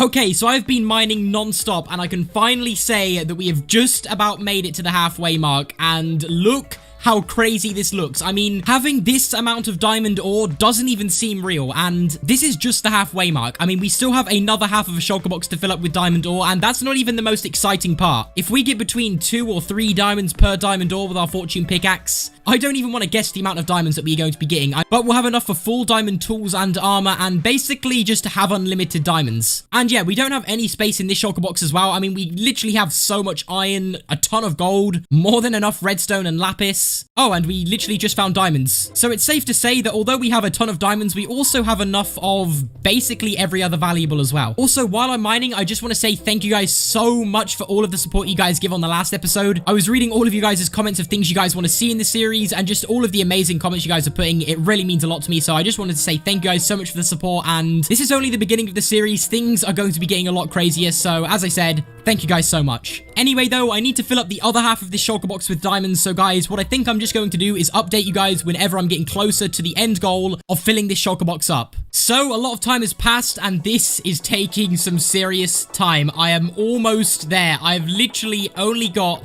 3 more stacks to go. But the good thing is I am actually kind of getting lucky with diamonds, so hopefully we will be done soon. I mean, we only have 3 more stacks to go, and trust me, I've mined so many diamonds at this point that 3 stacks of diamonds isn't even that many at this point. Also, I haven't been above ground in so long that I forgot what my cows look like. I forgot what my house looks like. I've even forgot what the clouds look like. I've been mining for that long at this point. But hopefully it'll be worth it. And as you guys saw, we only need 3 and a bit more stacks. So, you know what? Let's get this project done. And I really cannot wait to finish this. I'm going to be so happy when this is finished. Here we go. We are almost there. We just need another half a stack. We have almost finished. Honestly, I have such a temptation just to go ahead and mine them all right now, but I just need another half a stack and then we are done. We have finished and we can mine every single piece with our pickaxe. Perfect. We found some more diamonds. And we found even more diamonds. Okay, guys, the next vein of diamonds that we find could bring us to a full shulker box of diamonds, because as you can see, we now only need 8 more diamonds. So let's hope we find an 8 vein of diamonds. I don't think it's 8, but this is quite a few.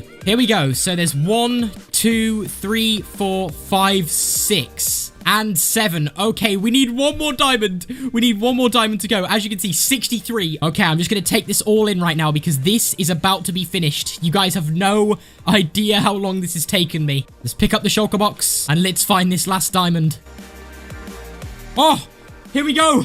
We've done it. Let's pick this redstone up first, though, so we can mend our pickaxe. Here it is, the final diamond. Okay, we have more than 1, which actually brings us over a shulker box, but it doesn't matter. All right, let's put the shulker box down, and that is a lot of diamonds. Like, that is a serious amount of diamonds right there. A whole shulker box of diamond ore. Just looking at this is crazy. This is absolutely crazy. So now that we have all of these diamonds, there is only one more thing that we have to do, and that is to take our Fortune 3 pickaxe right here and mine every single piece of diamond ore. So you know what? Let's get out of here. I'm so looking forward to just looking at the clouds, looking at the trees, looking at grass, because I've been stuck underground for so long. Let's get back home. It's nice to finally be back home. Let's go check on our cows. Guys, I am back. You have probably missed me quite a lot, right?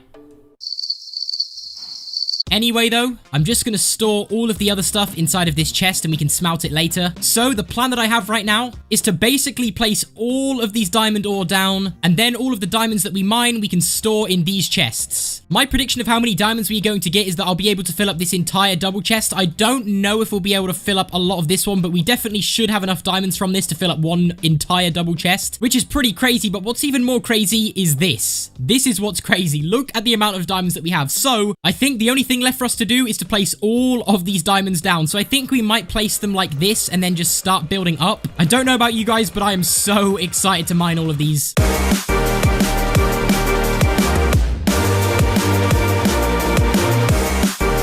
And we are done. Whoa, look how high up we are. I need to see this from down there. Yep, this was definitely worth it. That is the most satisfying thing I think I've ever seen. Now for the moment that we've all been waiting for, I guess. Let's see how many diamonds we get from an entire shulker box of diamond ore. Let's do this.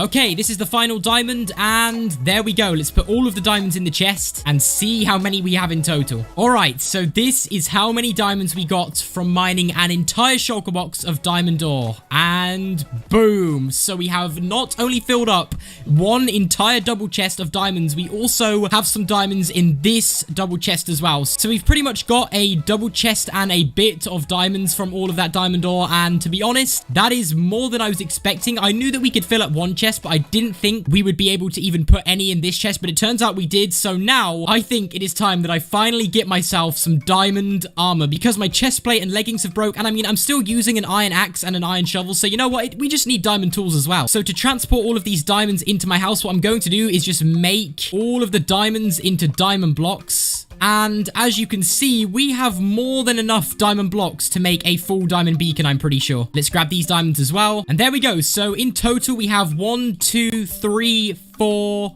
5, 6 and a half stacks of diamond blocks. Now, yes, I am going to be making a diamond beacon, but the reason I'm not going to be doing that in this episode, well, let's just say I have a little bit of a plan of something we can do with the diamond beacon for a future episode. So make sure you guys stay tuned for that. So let's go ahead and put all of the diamond blocks in this chest right here. Really quickly though, I'm just going to turn some of these diamond blocks into normal diamonds because then we can make ourselves full diamond armor and also full diamond tools as well. So now that we have this fresh set of diamond armor and also some diamond tools, I'm just going to go ahead and enchant all of this. And let's see what enchants we can get. So let's start off with our helmet really quickly. So let's go ahead and enchant that. Blast protection 4. That's not too bad. I mean, I have so many XP levels that if I'm not happy with an enchant, I can literally just take it off and re-enchant it. So these are the enchants we have on our armor. I really like the leggings enchant. We have protection 4 and I'm breaking 3 on those. I think I'm going to re-enchant my diamond boots and also my diamond helmet. I think we could just get a better enchant on these. So let's try again, and that's a bit better. And let's see if we can get feather falling on our boots. Okay, no feather falling, but protection 3, that's not too bad. If we have any leftover levels, I'll re-enchant them. But of course, now let's do our tools. So our axe has... Oh, okay, that is pretty much the perfect enchant that I wanted. And our shovel, okay. And again, with the shovel, that's really, really good. I'm breaking and efficiency. Now, what I want to do is re-enchant my sword because I want to get sharpness on this. I also am going to re-enchant our bow. Let's re-enchant our diamond boots and also diamond helmet. And let's just re-enchant our diamond chestplate as well. Okay, it turns out my luck with enchanting this sword isn't that great. I mean, just take a look at that. Smite 4. That's just getting re-enchanted straight away. And there we go. Okay, sharpness 4 and fire aspect. I will take it. Now for our helmet, we got... Okay, I guess that's going to have to do.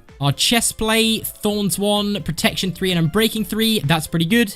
Depth strider 3, which is really good, and unbreaking 3. So now that I've enchanted everything, let's put our diamond armor on. So there we have it. We now have full enchanted diamond armor and diamond tools. And we also got some pretty good enchants as well. Now, if you guys remember from the last episode, I asked you guys to comment down below some names of what we should call our house. And well, I was looking through the comments and I found a name which I really, really liked. So of course, that now means we have to put a sign down and name our house. This is the name that I have chosen. So the reason I really like the name The Beginning is because this house is the first thing that we ever built on this world. So it technically does mark the beginning of this whole entire journey. So I'll go ahead and put the comment on screen right now of the person that suggested this. So thank you so much for the name suggestion. And also thank you to all of you guys for putting some name suggestions down below in the comments. It really does mean a lot. But now that we have named our house, I think we are going to go ahead and end this episode. I really hope you did enjoy, and I think it's safe to say that we have enough diamonds now. So yeah, thank you guys so much for watching, and I'll see you in the next episode. In this episode of Hardcore Minecraft, I'm going to be getting 1000 XP levels, which is an extremely challenging task. Oh, and if that's not crazy enough, I'm also going to spend all 1000 levels on enchanting books to become the most overpowered player in the history of Minecraft. So, welcome back to another episode. Now, I'm very excited for this episode because it's the first full episode that I have an elytra. I got this elytra in the last episode, so make sure you go and watch that. If you don't,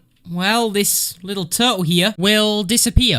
I'm just kidding, guys, but seriously, we are going to be doing something absolutely crazy today because we are going to be getting 1000 XP levels. So to make this more challenging, I'm going to go all the way back down to level 0. So to do this, I'm going to take some lapis, make a ton of wooden pickaxes, and now all I need to do is just waste all of my XP levels on enchanting wooden pickaxes.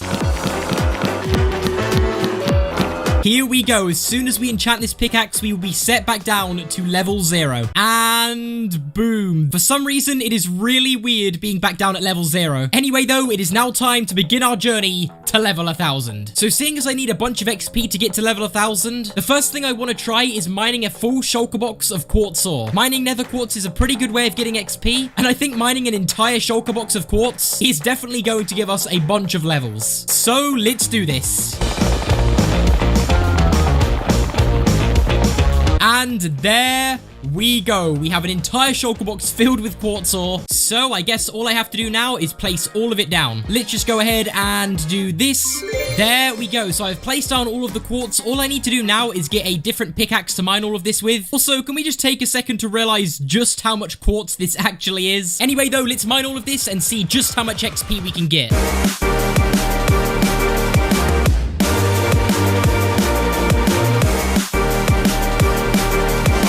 I have finished mining all of the quartz, and you guys are probably thinking, you know, after mining all of that, I've got to be at least, what, like level 100, maybe even more? Well, 52. I mined an entire shulker box of quartz to only get 52 levels. I really did expect to get way more XP levels than that, but you know what? It's okay, because this next plan that I have to get XP, trust me guys, this method is about to get me hundreds of XP levels. And the method that I'm going to use is my Enderman farm. Wait, this Enderman's angry at me. I have no idea why that Enderman was angry at me, but anyway, we're here at the Enderman XP farm, and now if this thing cannot get us to a level 1000, then I don't know what will, because this farm is a beast. I mean, just take a look at this. The amount of XP that we get from this thing is just absolutely crazy. Look, just from that, we get all of this. So let's get to work using the Enderman farm and hope that it can get us to level 1000.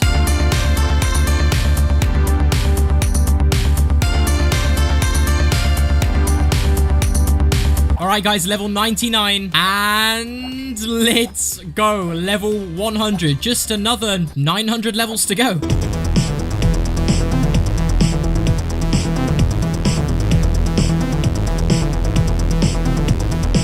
Alright, so we are now level 200. Now, the thing is, the Enderman farm was working really well, but as you can see, the higher levels that we are getting, the more difficult it is to actually level up. So, what I think I have to do now is go ahead and research and try and find a way better XP farm than the Enderman farm. Okay, gamers, so some big brain research has been done, and I've found out that the farm I need to build to get level 1000 is some sort of zombie pigman farm that not only produces thousands of gold, but even more importantly, millions and millions of XP, which is exactly what we need. So I guess let's gather all of the materials we need and build this thing.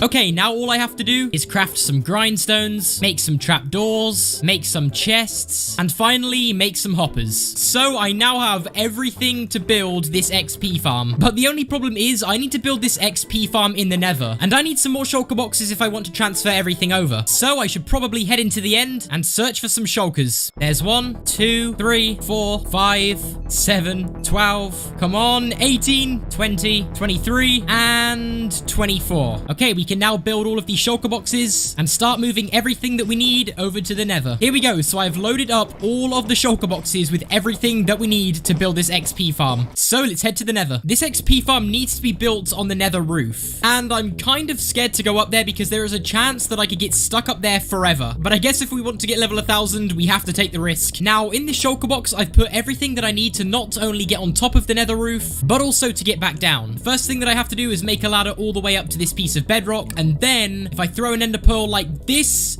there we go. Now all I need to do is break this piece of bedrock. So I think I need to place a piston like this, and a piece of TNT, and then I have to place a piece of obsidian there, and I think another piece of TNT, then a trapdoor, and a lever. So now this should work. I really hope this works. So let's do this. I have to do everything super quick, so let's just go for it. I have to press the lever, do this, and then just spam my mouse button like this. Come on, and it didn't work. Guys, honestly, I'm getting kind of scared because if I fail this another 2 times, then I'm just going to be stuck on the nether roof for the rest of the series. Yeah, we better not mess up. All right, here we go. Let's just do this, and come on.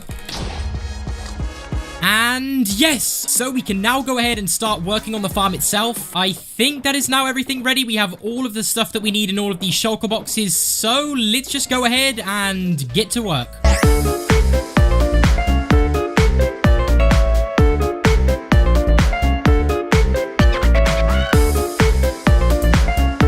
Alright, so we are making pretty good progress so far. So what I've built at the bottom is a storage area to collect all of the gold, and then up here is the platform that I'll stand on to get all of the XP when this farm's up and running. Now, luckily for us, building all of this is the hard part out the way. All I have to do now is place a ton of glass blocks and magma blocks. Then once I've done that, that is the spawn platforms complete, and we should be able to use this farm.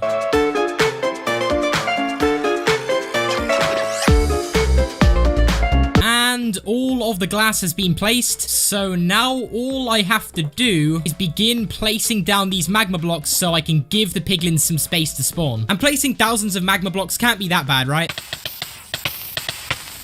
Okay, maybe I was wrong.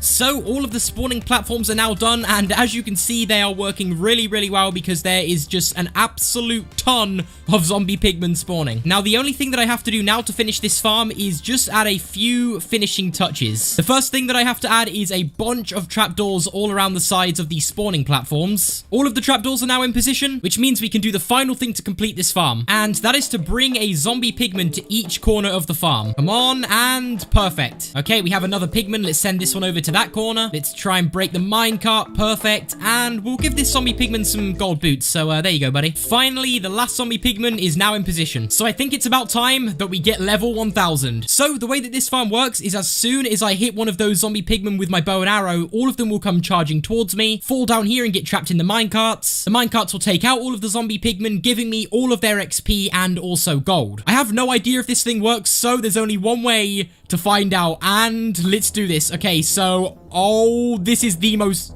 terrifying thing that I think I've ever seen. All of these zombie pigmen charging towards me. It's working, and just take a look at my XP bar. Look how fast this thing is moving up, and I literally have to do nothing. Like, I don't even have to do a thing, and the XP just keeps flowing in. This is so overpowered. Anyway, though, let's just sit here for a while and keep an eye on our levels.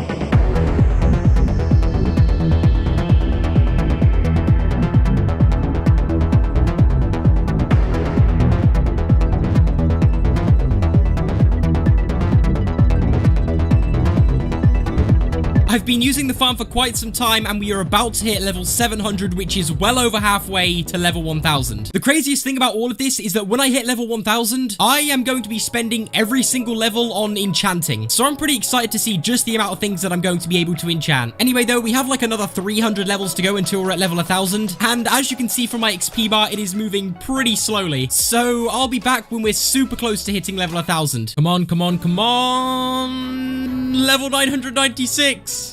Here we go, level 997, only 3 more levels to go. Our XP goes up so slowly, but it doesn't matter because we're level 998. Only 2 more levels to go. Here we go, we're about to be level 999, and there it is. You know, this has taken millions of XP, and I cannot believe we are about to do it. We're now officially 1 level away from level 1000. This is...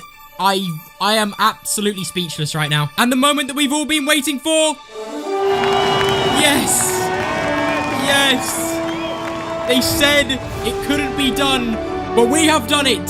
Level 1000. Guys, this has taken forever. We failed with the quartz. We failed with the enderman.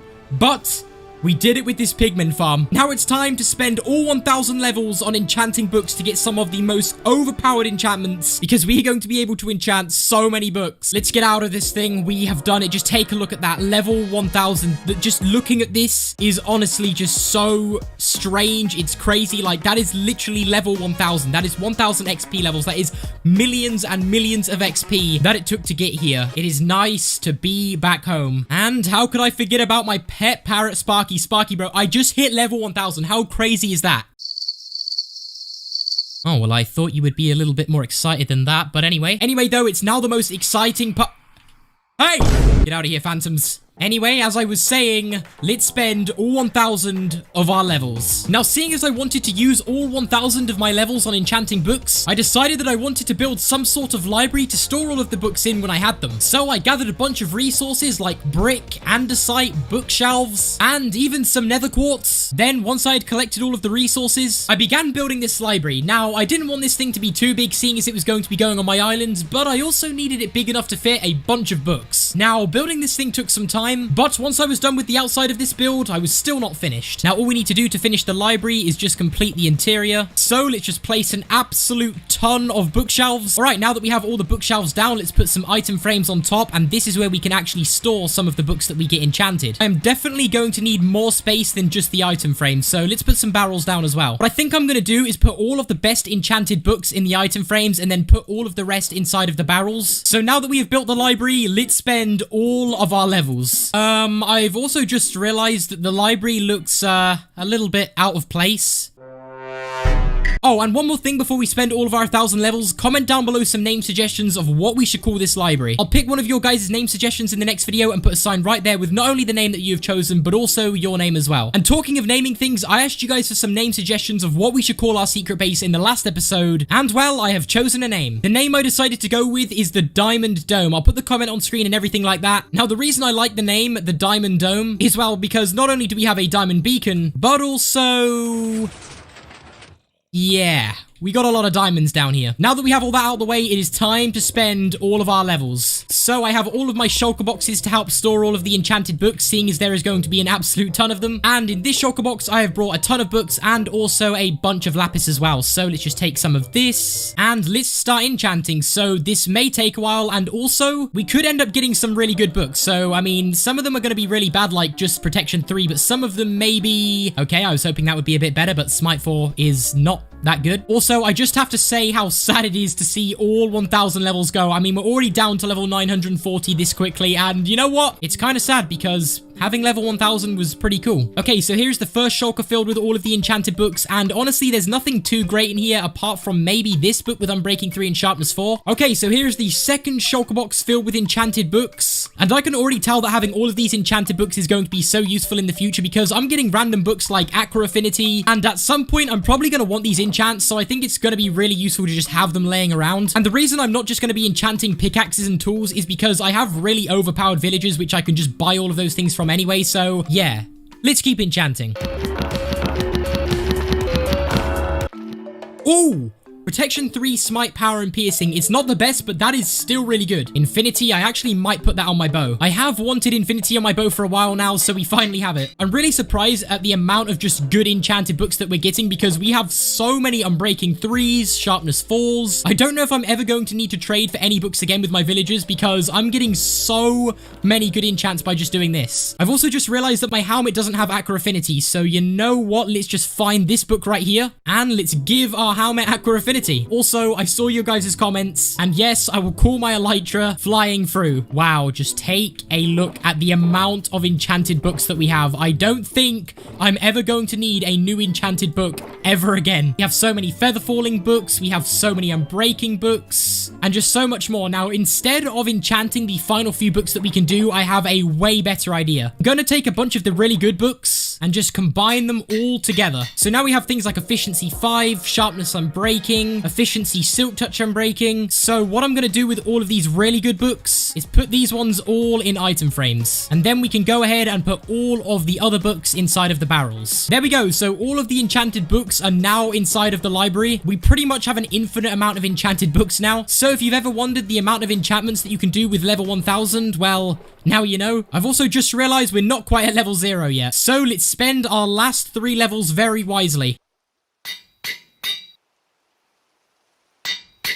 Now, to spend our final enchantment level, I'm going to change the name of this enchanted golden apple to level 1000. Now, this golden apple is officially a symbol of what we have accomplished.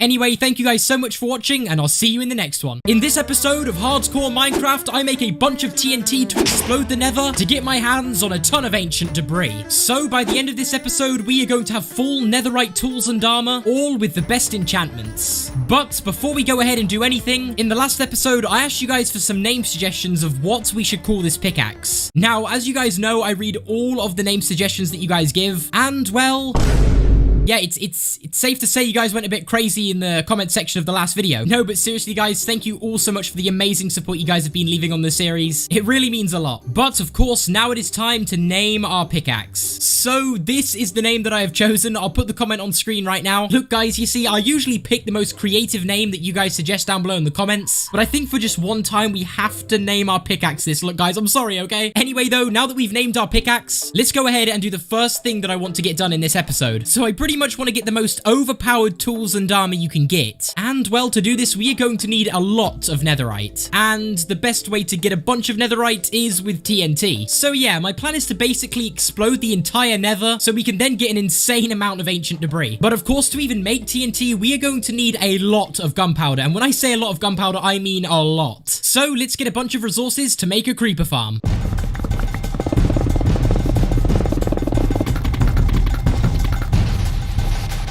Okay, so we basically have everything that we need to make this creeper farm. I just have to quickly make some extra things.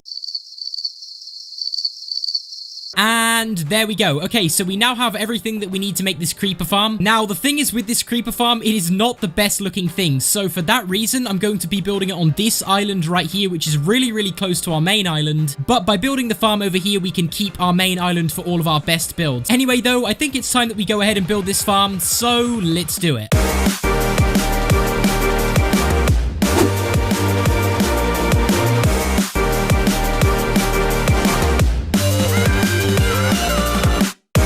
There we go, so the farm is complete, so hopefully this thing should start getting us some gunpowder. Although the thing is, I haven't even tested this thing out yet, so I really have no idea if it works or not. So there's only one way to find out. Let's test this thing.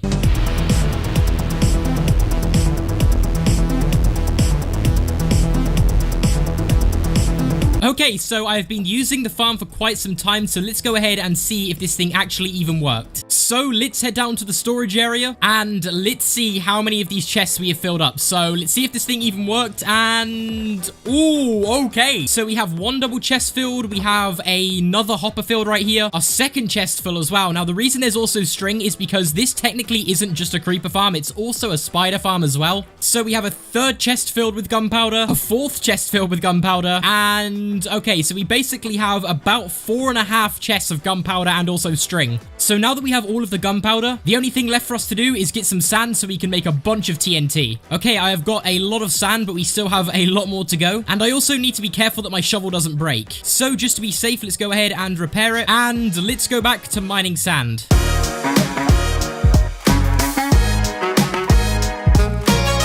Okay, so I've stored all of the sand that I've collected down here. And then, of course, we also have all of the gunpowder. So what I'm going to do is I'm going to place a crafting table right here. And I'm just going to turn all of this sand and gunpowder into TNT. This may take a while, so let's do it.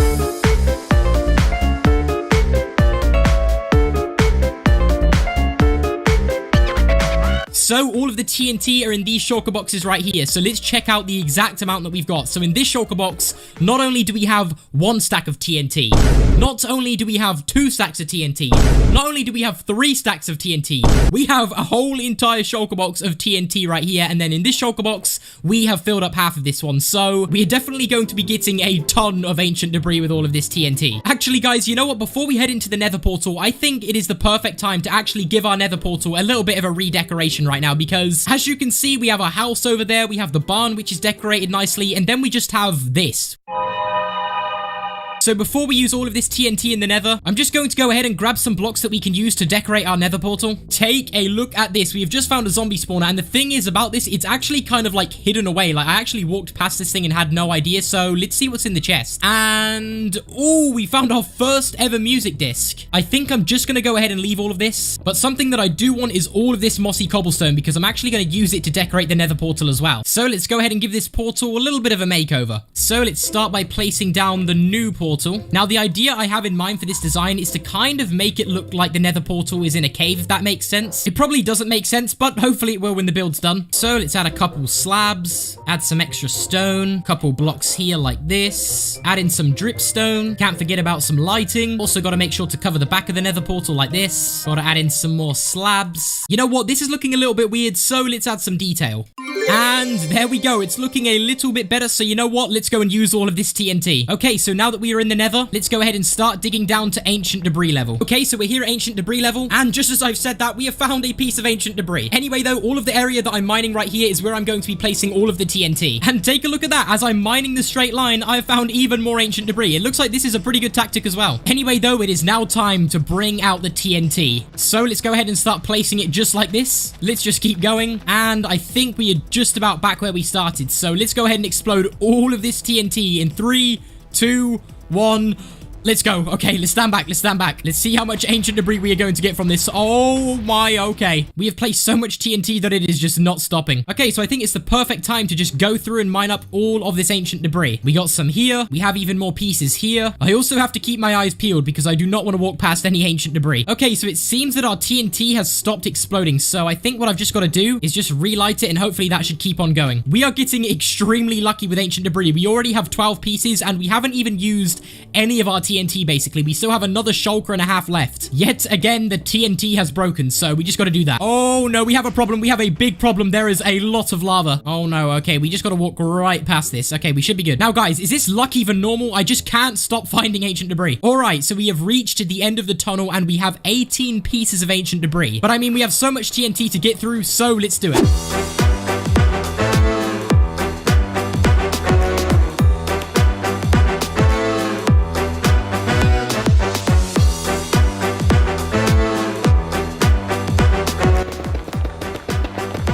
Alright, so I've used the first half a shulker box of TNT. We still have another whole entire shulker box of TNT to go. Now, I'm just going to go ahead and say this. I did not expect to get this much ancient debris out of just this shulker box of TNT because we still have all of this TNT to go and we already have a stack and a half. Like, bruh. So, I mean, we're not even halfway through and we already have this much, so I just wonder how much we are going to end up with. So, right now, we definitely already have enough ancient debris to upgrade all of our tools and armor, so I think any extra ancient debris that we get that we don't need to use for our armor and stuff like that, I think we'll just go ahead and put it towards a netherite beacon, because, I mean, getting a netherite beacon is probably the coolest thing you can do. Anyway, though, let's place all of this TNT. All right, about here should be good. Let's explode all of this. Listen here, buddy. We can do this the easy way, or we can do this the hard way. So I suggest you back up a little bit.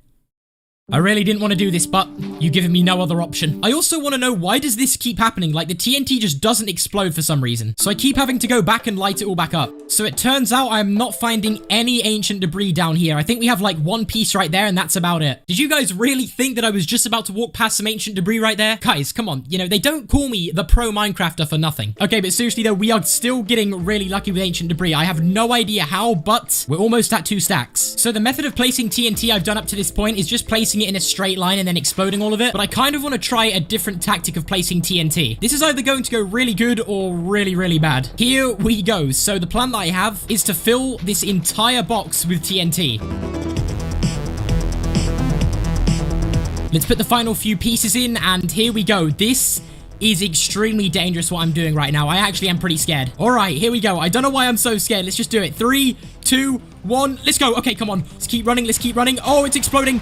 Oh no. Oh no. I think we're good. Let's just hide down here. Oh my. What is this? Look how cool this looks. It's like a giant crater. Whoa. Okay, this turned out way better than I expected. And also, it didn't go really bad, which is also another good thing. Anyway, though, we do have quite a little bit of ancient debris, so it turns out this was quite effective. So let's pick up all of this ancient debris. So I think I've mined every piece of ancient debris from in here, and we are now on 2 stacks of ancient debris, and we still have a ton of TNT left. So yet again, I'm going to try another tactic of exploding TNT. So we have 3 lines mined out right here, and I'm just going to fill them all up with TNT and explode every piece. Here's the first line of TNT placed. Here's the second line of TNT placed. Oh no. Wait. Something. Wait. Oh no. Oh no. Oh no. It's going to explode all of the TNT. Oh no. Please, please, please, please. Oh no. Oh no. Oh no. Oh no. Go, go, go, go, go, go, go. Oh, I didn't even mean for that to happen. Okay, I think we're good. Wait, hold up a second. I don't think it actually, yeah, it didn't affect the second line of TNT. That was so scary. I literally had nowhere to run. I had to literally mine my way out of danger. Finally, there we go. We have all 3 lines of TNT. I mean, some of it did explode back there, which wasn't, oh no. Oh no, it's happening again. It's happening again. The TNT decided to explode itself again, but I have a feeling this tactic of placing TNT is probably going to work the best because it explodes such a big area. The only problem is though that we've exploded such a big area that there is just too much lava. So just to keep things everything's safe, I'm just gonna go back to placing TNT just like this. We are now down to the final stacks of TNT. And it's looking like we may be able, if we are lucky, to get 4 stacks of ancient debris. So let's see just how much ancient debris we can actually get.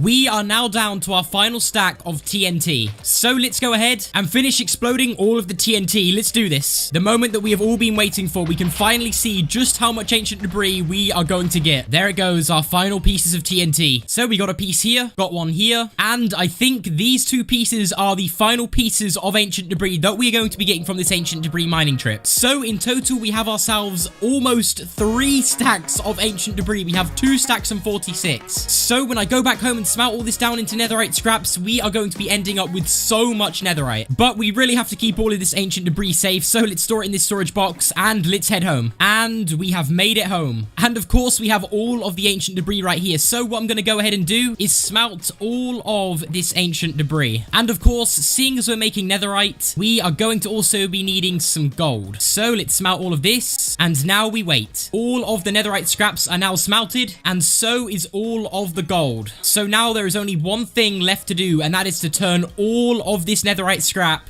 into netherite ingots. Oh my. 3, 2, 1, boom. There we go. We have 43 netherite ingots. Just take a look at that. Now, you see, the thing is, we could just go ahead and upgrade the armor that we already have into netherite, but you see, the enchants that we have aren't the best, and I kind of want to get the best enchanted armor that we can get. So this is going to require us to get some villagers so we can get the best enchant trades. But before we go ahead and do any of that, let's make ourselves a fresh set of diamond armor to turn into netherite. And you guys are also probably wondering what I'm going to do with all of these diamonds that we got in the last episode. Now, guys, in the next episode, we are going to be doing something really, really cool with these blocks of diamonds, so you guys are going to have to stay tuned for that. But for now, let's just go ahead and make ourselves a fresh set of diamond armor. So let's just take out one of these furnaces and replace it with a smithing table. And now it is time to go ahead and upgrade all of this diamond armor and all of our tools. Our helmet, our chest plate, our leggings, our boots, and then our pickaxe, our sword, our shovel, and finally, our axe. And then with all of the spare netherite, let's just go ahead and make some netherite blocks. And we'll keep those safe in this shulker box with our diamonds and also our spare netherite scraps. So for now, let's just go ahead and put our netherite armor all on this armor stand. Whoa, take a look at how cool that looks. So now that we have turned everything into netherite, let's bring some villagers back to our island so we can get the best enchantments possible. Now, the thing is, to bring all of these villagers back, we are going to need a lot of minecarts and a ton of rails. All right, so I'm at the village. Now, if I remember correctly, I should already have a villager with a mending enchant. So yeah, we have it right here. So let's make sure we bring this villager back home, and we can also bring back a few others as well. Okay, so I think I have enough villagers inside of minecarts, so let's take them back home. The villagers are now really close to my island, but there's actually something really weird that I want to show you guys. So over there somewhere, as you can see, there is a jungle, and somehow a parrot has flew all the way over here. So guys, I got out my wheat seeds and I got some leads, and I think we know what we need to do. I think this is our new pet. And any moment now, this is taking quite some time. There we go. Make sure to comment down some name suggestions of what we should call our brand new pet parrot. And in the next episode, I will be choosing one of your guys' name suggestions that you commented down below. Let's make a dirt path so we can get back to our island. And for now, let's go ahead and put him in here. We'll definitely build him somewhere better to live soon. Let's finish sending the villagers off to our island. Now that we have the villagers on our island, I've gave them their workstations, some beds, and let's also give them a ton of food. So I guess all there is to do now is extend their temporary house. And don't worry, yes, I will be building them a better house soon. Now we can give them even more workstations and get the trades that we want. I then spent a while chopping down trees so I could make a bunch of sticks. And then once I had all of the sticks, I sold them for emeralds so that I could go ahead and buy every single enchantment book that I needed. And seeing as I wanted to become super overpowered, I was going to need a ton of enchanted books. books. It has taken me absolutely ages, but I've finally done it. I've got all of the enchanted books that I need. We have some mending books, some feather falling books, sharpness books, respiration, looting, protection, unbreaking, and also the prices that my villagers are trading these books for is actually pretty good. And yeah, let's just ignore this mess. We'll be building the villagers a very, very cool place to live in the next episode. But for now, let's take all of this netherite armor. Let's also go ahead and make a new anvil. And now let's begin combining together some books. I don't think I'm going to have enough levels to do all of these books. I mean, to combine looting, unbreaking, and mending with a sharpness 5 book is going to cost me 8 levels. And to add all of this to the sword, it's going to cost me 23 levels. So pretty much to enchant all of my armor and tools with these books, I need some more XP levels. So the only solution that I can think of to our problem right now is to build an Enderman farm, which I really did not expect to do in this episode, but it needs to be done. Now, luckily for us, building an Enderman farm actually is pretty easy, because all we need is a bunch of building blocks and other random things like an anvil, some carpet, and ladders. So let's take all of this into the end. Then let's place down our lava bucket and also our water bucket. Now we can use this water to get all the way down to the bottom. Now we're at the bottom, we can go ahead and place some leaves. And I almost forgot, but we have to put some ladders down as well. So now we have the ladder in place, we can pick up the bucket of water and head back down here to construct the farm.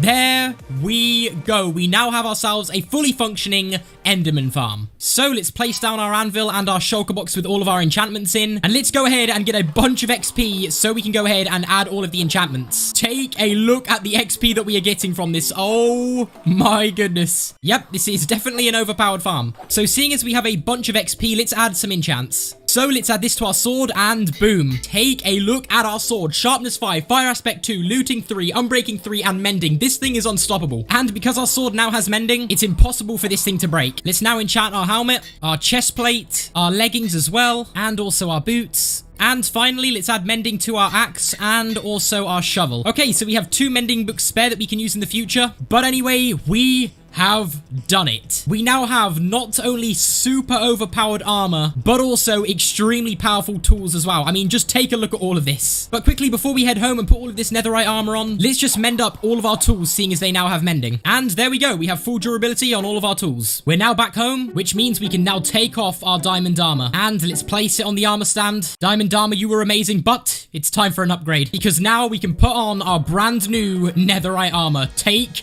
a look at that. But of course, it isn't any ordinary netherite armor. Oh no, this netherite armor has some of the best enchantments you can get. And the same thing goes for our tools. They all have some of the best enchantments that you can get. But anyway, guys, I think that is where I'm going to end this episode. So not only did we get a bunch of stuff done in this episode, we have quite a lot of exciting stuff that we're going to be doing in the next episode as well. So guys, I really hope you did enjoy, and I'll see you guys in the next one. The uploads on the channel are about to get crazy, so if you guys want behind the scenes and stuff like that, make sure you're following me over on Twitter. Hey guys, it's Fru, and welcome back to another episode of the Minecraft multiplayer survival. Now, if you guys remember a few episodes ago, we got a lot of netherite pickaxes. In fact, let me go ahead and show you guys. So if you weren't already aware of the amount of netherite pickaxes we now have, just take a look at this. Yeah, we have a whole shulker box filled with enchanted netherite pickaxes. Now, I thought of a genius way we can actually go ahead and use some of those pickaxes. So the idea that I have come up with is a diamond mining trip. I kind of want to get a crazy amount of diamonds to start off this episode, so that is exactly what we are going to do. But also later on in the episode, we have also some plans to maybe start up the netherite shop we talked about in the last episode, and even I want to give Prod a little bit of a surprise. So Prod's base, it has all of the necessary things. It has a storage room, a furnace room, it has everything that a base should have, but later on in this episode, I want to give Prod's base a little bit of surprise. Now, I don't want to spoil too much, so let's go ahead and let's start with this diamond trip. Let's go ahead and see how many diamonds we can get. But before we do anything, we of course have to check on Spike and Blue in the SMB HQ. So let's just go ahead and see how Spike is doing. So Spike, how are you doing today? Are you doing good? Alright, interesting as always, and let's go through here to see how Blue is doing as well. Okay, Blue, how are you doing today? Are you doing good as well?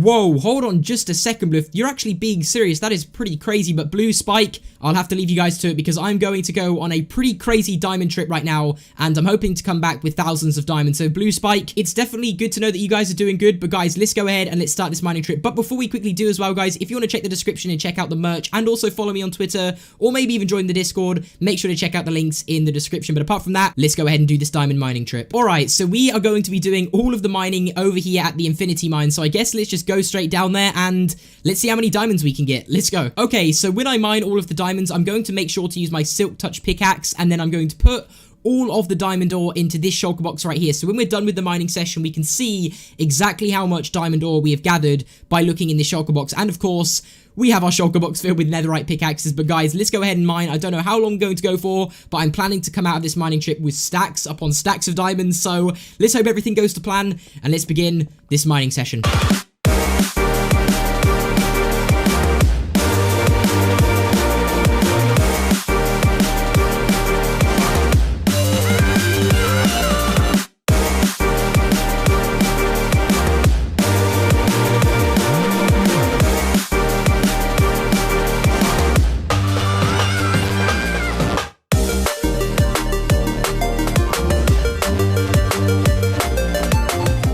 Alright, so I've actually been mining for quite a while now, and I've just stumbled on some more diamonds right here. And what I'm actually going to show you guys is how many diamonds I've got in total so far. So let's just chuck some stuff out. Let's get rid of some cobblestone. Let's just take this shulker box I've been storing all my diamonds in. Let's place it down. So if we head into my inventory, you can see that I have 64 diamonds here, 10 diamonds here, and then some of the diamonds I actually didn't mine with my Silk Touch pickaxe. I actually ended up mining them with my normal pickaxe by accident. So that is why there are 17 diamonds. But inside of this shulker box, we have quite a lot of diamonds, so take a look. Boom. Alright, so right here, we now have 4 stacks and a half of diamond ore, which is just pretty insane. And the fact that we've also been able to get around 2 stacks of emeralds from just straight up mining is crazy. So as you guys can tell, I've been mining for a very, very long time, and I'm hoping that when I mine all of this diamond ore, that my pickaxe and the fortune on that pickaxe will hopefully be as lucky as we can get it. Because I mean, as you guys know, with the fortune pickaxe, you can either get between like a low amount of diamonds or a good amount of diamonds. So I'm hoping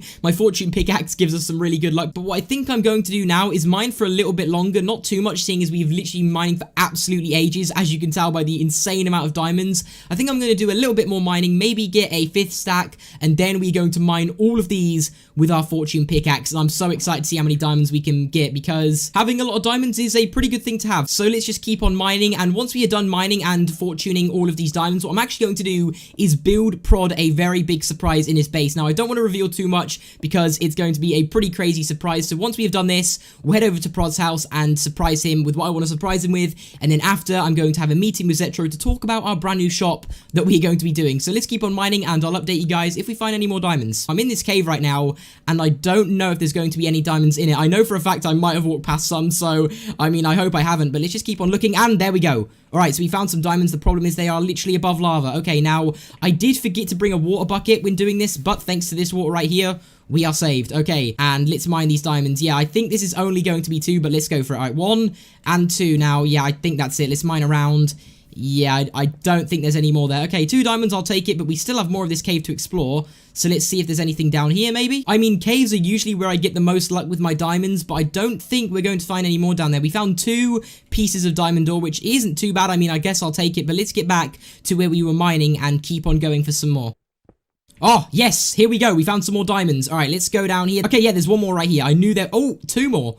Okay, let's go. All right, so we found 4 more right there, and none others around. Okay, also, really quickly, if you are wondering what the pickaxe shulker box is looking like, this is what it is looking like. I mean, obviously, all of these pickaxes have mending on and everything like that, but seeing as we are only going for diamonds, I don't really get to use the mending up on a lot of the pickaxes. But I mean, when we go over things like redstone, the XP usually goes straight to the pickaxe, which means I can do a lot of mining with only 1 pickaxe, but it does get to a point where it gets to the kind of like red durability where I just kind of swap them out last minute. There it is. Okay, finally, some more diamonds. How many this time? Okay, I think it's going to be 4 or 5. Okay, and it's 4. Okay, I mean, at least we're not finding any 1 veins. Every time we found diamonds so far, it's either been 4 or more. Okay, this is looking like a good amount of diamonds. Okay, we have 2 right here.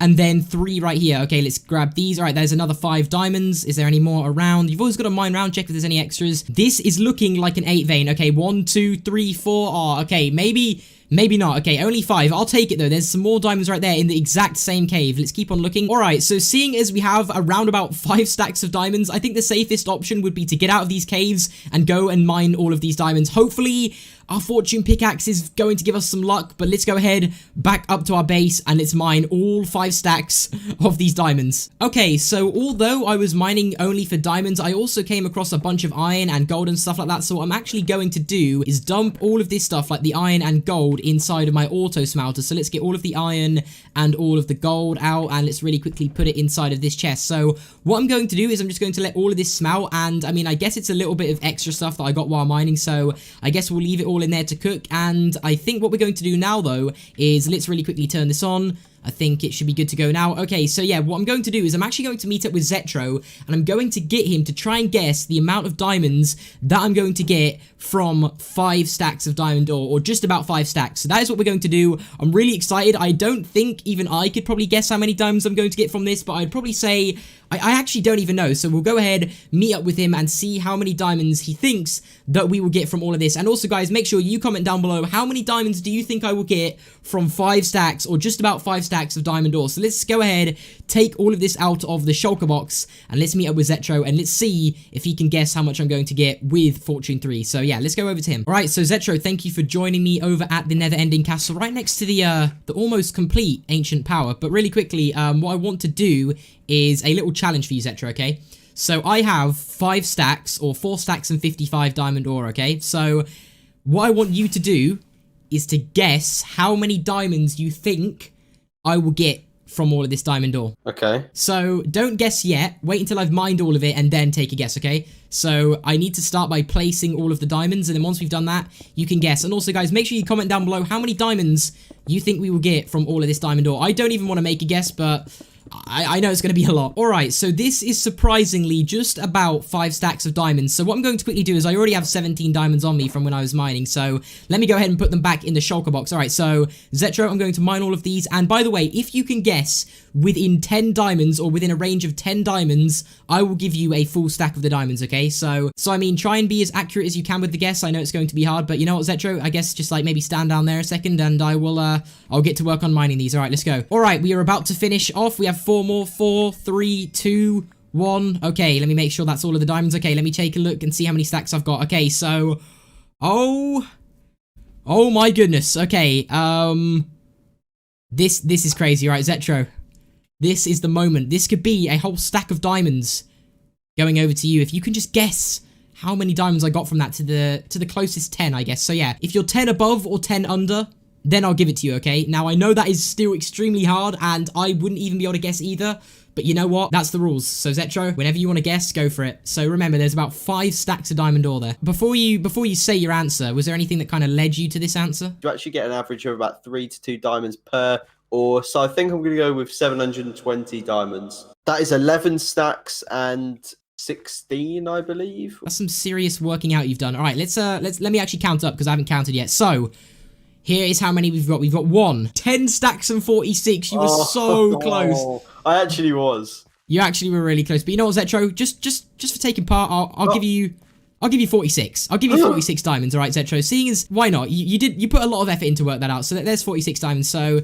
I guess I'm going to put the rest of my shulker box. I don't think I'm going to need to go mining anytime soon. What I'm going to do now, though, Zetro, I don't know if I've told you this, but I'm actually going to be surprising Prod with something in his base. But I don't want to tell you just yet. I'll show you later, okay? Okay. Alright, so now that we are done mining all of the diamonds and everything like that, what I want to do is I actually want to surprise Prod with a base extension. Now, in Prod's base, he's got everything he basically needs. I mean, he's got his bed set up, he's got his end chest, and then down here, he has a bunch of crafting stuff like furnaces, he's got some blast furnaces, a little bit of storage, you know, he's basically got everything he needs, like the anvil, and then if we go down again, he's got his storage room. But the thing is, he has all the essentials, but I want to build a crazy extension onto his base. So you know what, guys? Instead of sitting here and explaining it, let's get to work.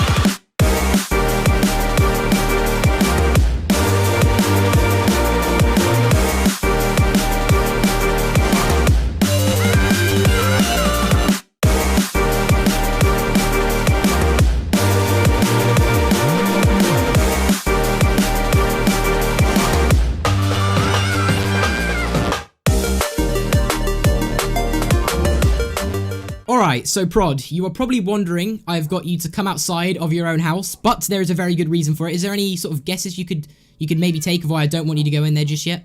Literally no idea, but the anticipation is killing me. All right, okay. Do you notice anything different down here? There's a doorway. Okay, wait, hold on. I want to actually get you walking in, so wait, just look down a second. Just so you don't look up. All right, wait there. Don't look. Okay, so this is the surprise I have for you, Prod. Walk in whenever you want. Oh no, okay. Alright, so this is your brand new extension. So we've got a little kitchen here, where over here we have like all your furnaces. Got yourself an upgrade bench right there. Got some storage in here for some food. Over here you've got the a stone cutter. You got a table and chairs. And then through here is the main room. Check it out.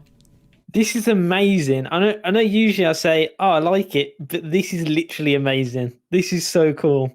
You got a little fireplace over here. You've even got a clock on the table, so if ever you want to check the time, it's right there. We've got a little fireplace here. We've got some seats, some nice paintings, a little sort of some shelves here over here with some lanterns and stuff on there. So, you know, take a look round. It's what do you think?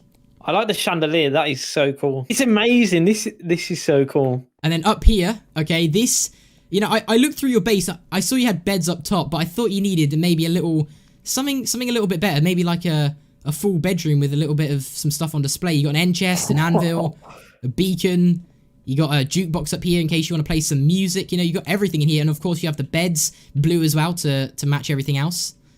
This is amazing. This is really, really cool. I'm glad you like it. I like it all. This is really, really cool. I don't even know what to say. All right, so I guess I'll leave you to it. You can just, you know, explore it around. Maybe even take a seat on the seat right there.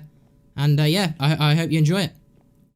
Thanks. Okay, so now that we are done surprising Prod, let's meet up with Zetro and let's talk about the Netherite shop. Okay, really quickly though, before we meet up with Zetro and talk about the Netherite shop, I'm actually over here at the Island of Wonders because in the last episode, I asked you guys of what we should actually call the farming part of the island. Now, the name that I have chosen, I'm going to put on this sign right here, and I actually think the name suits really, really well. Now, the thing is with this sign, I think it's going to be temporary, and I might move it somewhere else, but the name will stay the same. So let me go ahead and let me choose a name for the farming island. Okay, so the name I have chosen is the Seaside Acres. Now, the reason I think this is really good is because obviously we are on an island and everything like that, but I think the name suits this farming part of the island really, really well. So that is what we are going to go ahead and call it. I'll put the comment on screen and everything like that, but you know what? While we're here, we might as well go into the coral quarters to really quickly check on our fish. Okay, here we are. So we have coral and we have bubbles. They look like they're just having fun in there, you know, swimming around and stuff. But guys, now I think is the perfect time to go ahead and meet up with Zetro and talk about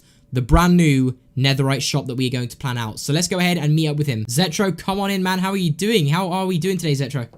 Hello. Take a seat, take a seat. So I actually wanted another meeting at the Miners Diner because last episode we actually mentioned that we were going to be doing a netherite shop. Now, I actually had a few ideas. That's why I'm in the suit, of course, of what I actually want to do with the shop. So, really quickly, guys, if you do want to help us with a name for this netherite shop, make sure you guys comment down below some name suggestions because me and Zetro, we need your help to think of a name for this netherite shop. So, let me actually talk about, Zetro, what we should sell in there, okay? So, not only do we need a name, we also need some stuff to actually sell in there. So what I was thinking is, yes, we can go ahead and sell all of my netherite tools that I've got, right? I've got a bunch of shovels, I've got a bunch of axes and stuff like that, and I've even got a bunch of pickaxes. But I thought, that is good and everything, but what happens if people want more from the shop? What happens if they actually want netherite itself? So what I was thinking is we could get a bunch of gold together, go on another sort of netherite trip where we get a bunch of ancient debris and we can actually sell gold and ancient debris. So we can kind of sell basically netherite. That's actually a good idea. So you see, that's what I'm talking about. It's a genius idea. Not only will we're not directly selling netherite, we're just selling the stuff to make it. What I'm thinking is we sell the tools, we sell the ancient debris, and we also sell some gold.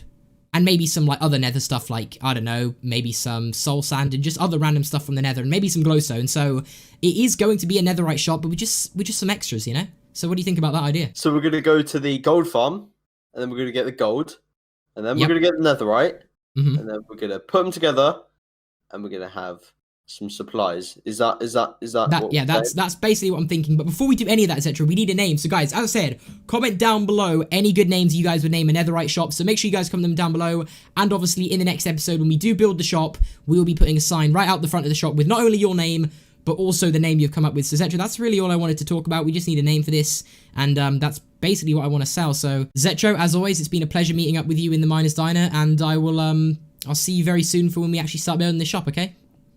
See you later, man. Alright, so that is right. Me and Zetro are going to be building the netherite shop in the next episode, which means we obviously need some of your guys' name suggestions for what we should go ahead and call this shop. So guys, make sure you guys comment them down below, but apart from that, I think that is where we are going to go ahead and end this episode. So hopefully you guys did enjoy. Not only do we have a bunch of diamonds now, we also surprised Prod with a brand new extension on his base, which I hope he really did like, and we also are going to be building this netherite shop with Zetro, which is going to be super exciting. So as I said, guys, if you do have any good names of what we could call it, make sure you comment them down below. But apart from that, guys, hopefully you did enjoy this episode, and I hope you have a great rest of your day. But apart from that, guys, peace. Alright, so we are fully done with it, and I'm going to show you guys, but I can't help but notice, Prod, look over there. I don't know if you can just about see, but is that Zetro very faintly over there working on a build? I think it is. I think this is probably the luckiest you can get with ancient debris. I'm just straight up saying that right now. Hey guys, it's Fru, and welcome back to another episode of the Minecraft multiplayer survival. So as you can see right now, we're inside of the brand new base. Now, Prod, what do you think of this base? Do you think it looks nice? Like, what's your opinion on this? I really like the blocks that you use. They're really, really nice, and they're matched really well. Well, Prod, you know what? I appreciate that because I put a lot of thought into this block selection. So guys, really quickly though, before we even talk about what we're going to be doing in today's episode, let me show you something. So if we head down to the dome right now and check out all of our valuable chests, let me show you what we find. Alright, so if we just head on into here and just check out all of these chests, yeah. As you can see, we pretty much have barely any valuables left. I've pretty much used up everything, and if we even go into the secret room right now and go ahead and see what we have in here, yeah, we literally only have like 18 diamonds, and I think we have like another 30 diamonds up in our shulker boxes. So as you guys can see, we're running low on valuables, which means I think to start this episode, we need to go ahead and do a good old-fashioned mining trip. So I guess let's just head over to the mine. We've got our Silk Touch pickaxe, and we've also got a Fortune pickaxe. So I'm going to get all of the ores with our Silk Touch pickaxe, and then when we return home, we will mine it all with our Fortune pickaxe and see how much valuables we can get in total. Hopefully, we'll be able to fill up all of our valuable chests to the absolute maximum. And when it comes to emeralds, we can obviously use the raid farm or even trade with villagers. I mean, getting emeralds is really easy, but I think I just want to go and get a bunch of coal, iron, just get all the basic valuables because honestly, we've been running pretty low on it, so let's just go ahead and do that. Alright, so seeing as I want to get a bunch of stuff while mining, we might as well bring some shulker boxes with us for some extra storage. And also, while we're up here, we gotta go ahead and say hi to Spike and Blue. So guys, how are you doing today? Spike, you're obviously chilling there on the staircase, but you know what? How's your day going, man? Is it going good? Alright, interesting as always. And Blue, what about you, man? How's your day going? Whoa, wait, Blue, you actually serious, bro? That's actually kind of crazy. So, as I said, though, you guys will be moving into your brand new houses today. We're going to be making a massive little area that you guys can go around in. It's not going to be as small as this. It's actually going to be pretty big, so I'm really excited to give you guys that. But right now, though, we need to go ahead and we need to start this mining trip. So, let's go. Okay, so I'm in a completely new area, which I haven't mined in yet. So, hopefully, we have a lot more chances of finding some good stuff and some unexplored caves and stuff like that. So, as I said, I'm pretty much going to be silk touching everything like coal, iron. We're going to come out of this mining trip with a lot of valuables, and I mean a lot. So I am hoping once we're done with this mining trip, I should be able to fill up 2 shulker boxes just filled with ores and stuff like that. That would be honestly really, really good if we could do that, because that means we won't have to worry about getting valuables or mining for quite a little bit. I mean, if we do need to go ahead and get it, and oh, no, there's lava. I'm pretty sure the only valuables that we will need after this mining trip is pretty much emeralds, but we can do that easily. I mean, you guys saw in the last episode, if you did see, we gave a pretty crazy gift to Prod, but I don't know if there's going to be diamonds in this cave. It just does look like one of those caves that will give diamonds, so let's just go and give it a little look. So I've explored this cave and there's nothing too good, but guys, what I'm going to do is I'm basically going to keep mining and I'll update you guys if I find anything good or like diamonds and stuff like that. Here we go, we've just found some diamonds. I literally walked right over them and I had no idea they were there until I like turned around and saw them, but how many are we going to get right now? So I think this might be a vein of 8, and yep, I think it is. Alright, so let's just silk touch all of this like that, boom. Alright, so Prod, I have literally just been on probably like a good 2-3 hour mining trip, right? And the reason I've asked you to come here on top of the powerhouse, which is, sorry about the chickens, by the way, but this is a very weird place that I've brought you. Now, to be honest, the reason I brought you on the powerhouse is because you can see it's pretty flat, right? You know, it's got quite a lot of space. Check out these shulker boxes. I kind of need your help just placing all of this down. Yeah, maybe go in some layers like this. So do like one layer. I mean, my shulker box is over here. Let me just do that real quick.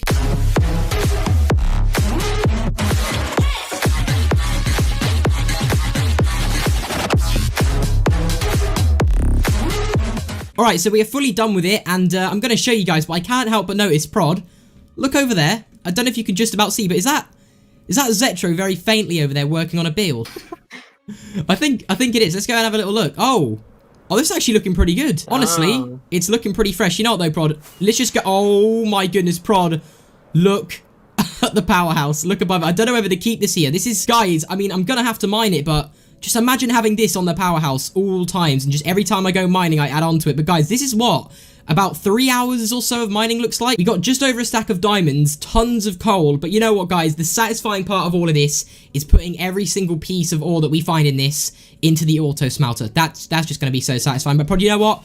I appreciate you for letting me help, and you know what? When I've mined all of this, Prod, I'll give you some diamonds, all right, a little bit later. So I do appreciate it, though. What do you think about this? Should I leave it on the powerhouse? You know, it's looking pretty fresh. There are a lot of ores here, but I think, you know, it's going to be worth it if you mine them. Yeah, it's going to take me a little bit of time, but it's going to be worth it. So guys, we just got to go ahead and mine this. And as I said, I'll maybe leave some of these diamonds in your little letterbox you got outside your house just for helping me. Thanks. And wish me luck. I've got to go and mine all of this now, so good luck. all right, I appreciate it. Let's get all this mined. This is honestly just too satisfying to look at, and it's just going to be a little bit sad to see it go, but you know what? I kind of need the diamonds. I need the valuables, so let's get on top and let's start mining. Okay, let's just see how many diamonds we're going to get from all of these pieces of ore. Oh, this is going to take ages. Just look how slow we're doing it. I mean, this isn't even that slow, but there's just like 20 layers of ores. Okay, we're up to about a stack of diamonds, though. All right, let's stand on all of this diamonds at the same time and see if we can get up to a stack. If we can get maybe even 4 stacks. Not 4 stacks, but around about 3.5 stacks. Let's just go. Okay, here we go. Oh my goodness, 3 stacks of diamonds and 6. All right, so I'm just realizing this now. Why did I think it would be a good idea to place the iron and the gold here as well? But on the bright side, we are making very good progress. I've already filled up about half a shulker box full of all this stuff, so it's going pretty good. And I've also got my shovel in my offhand, so we are getting that mending. Here we go. We are on to the last few coal blocks right now. I have literally no inventory space. I'm going to go and have to quickly store all of this stuff. Actually, thinking about it, we should probably head over to the auto smelter now, just so we can go back and pick up some of that coal. Will it let me get over this? Come on. Okay, there we go. So yeah, let's just go down to the auto smelter, put all of this stuff in, and while all of it's smelting, I think we should actually start on building the brand new place which Spike and Blue are going to be living in. So let's just go ahead and smelt all of this, then we'll do that, and then I think what we're going to be doing is heading to the nether with Zetro. Why is there random pieces of dirt in here? But anyway, so I think what we're going to be doing is heading to the nether with Zetro with about 20 stacks of TNT. So let's grab all of this iron really quickly, put it all in here. We'll do all of the iron first, and then we'll do all of the gold. In fact, what we can do is we can do both at the same time, but let me just get all of the iron first. Okay, so before we build this pet farm, we've got to go ahead and we've got to actually turn this on. So let's just go here really quickly. I don't know what's with the random dirt. Boom. Check how satisfying it is. All of it goes into there. So by the time we've built Blue and Spike's brand new home, all of this should be done, and we can go ahead and take it all out. And I almost forgot, once we've done with all of the stuff, we actually have to name the brand new base. And also, guys, comment down below any suggestions for the pet area that we should actually call it. So let's go ahead and start on the pet area, and also, once we've done that, we actually have to name the brand new base. So let's hope all of this gets cooked by the time we come back down here. Hopefully it should be done. So I'm just going to leave this on, let it do its thing, and yeah, come back and see if it's all done by the time we build the brand new pet area. Okay, so let's just get right into the build. So this first room right here is actually going to be Spike's room. So what I've tried to do is I've tried to take the outdoors and put it into the indoors, if that makes any sense. I've actually tried to make like a little bit of like an outdoor cave. So with this room, I'm actually pretty proud of it. The way I've lit it up and the way I've layered all the dirt to make it look like a cave looks really, really good in my opinion. And for all of the rooms I've built in this build, the floors go a little bit crazy with blocks. I've used so many different blocks to make the floors look good. You guys can see right here, I'm just kind of adding some flowers, making it look a little bit natural. I've added Spike a little mini bridge, which he can sit on in the middle there, which I think looks really good. And I've also added some slabs to kind of make it look like a cave and round it off a little bit. So for this build, I think I made about 3 rooms in total. Now, the middle room that you will see is actually a bit of a sand theme room. Now, for this room, it was originally just going to be really, really plain, but then I thought it looked a bit too plain, so I ended up adding a mini ocean monument inside of the middle of the room, which I think looks really, really good. It's honestly not meant to look amazing. It's just like something to kind of, I guess, make the room look less plain. So, yeah, no animals will be living in this room. In fact, if you do want any animals living in this room, make sure to comment down below. Maybe we can get a third pet on the go. Also, make sure you guys comment down below what we should actually call this pet area. If we get any good suggestions, of course, we'll add your name and also the name that you guys have decided. So for this room, this is actually going to be Blue's room. It's pretty much just like a little bit of a cave, and for the floor of this room, the amount of blocks I've used is pretty crazy. I've got so many different blocks on the floor, but I think in the end, this build actually turned out looking pretty nice.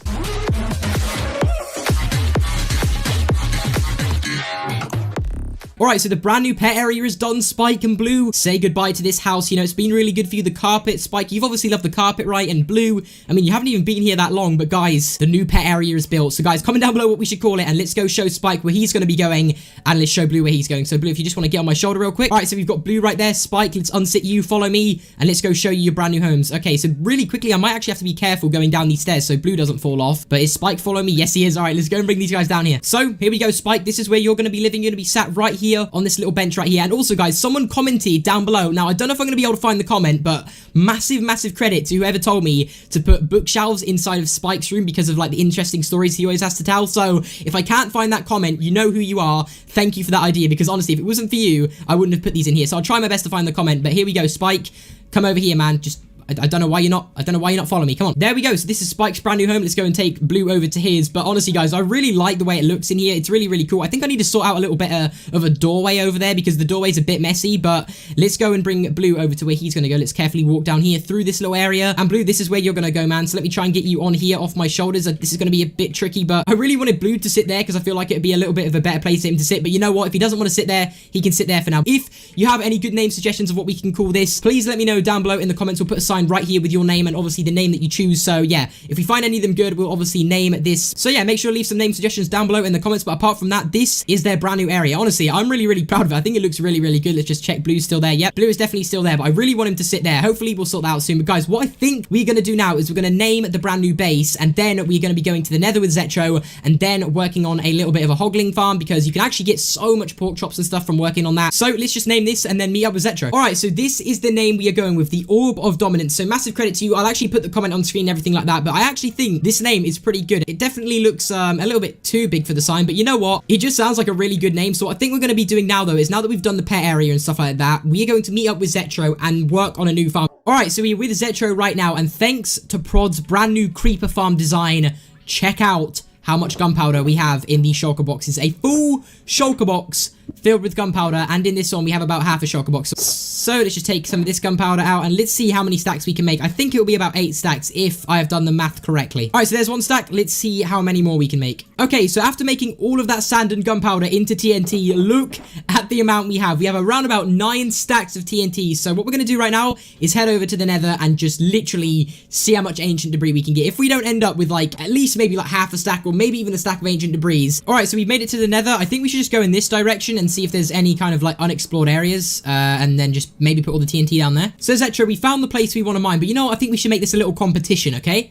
So you take all of your 9 stacks of TNT, I take all of my 9 stacks, you go that direction, I go this direction, and we see who can get the most ancient debris. I'm nervous because this took a lot of work to get, but yeah, I'm ready.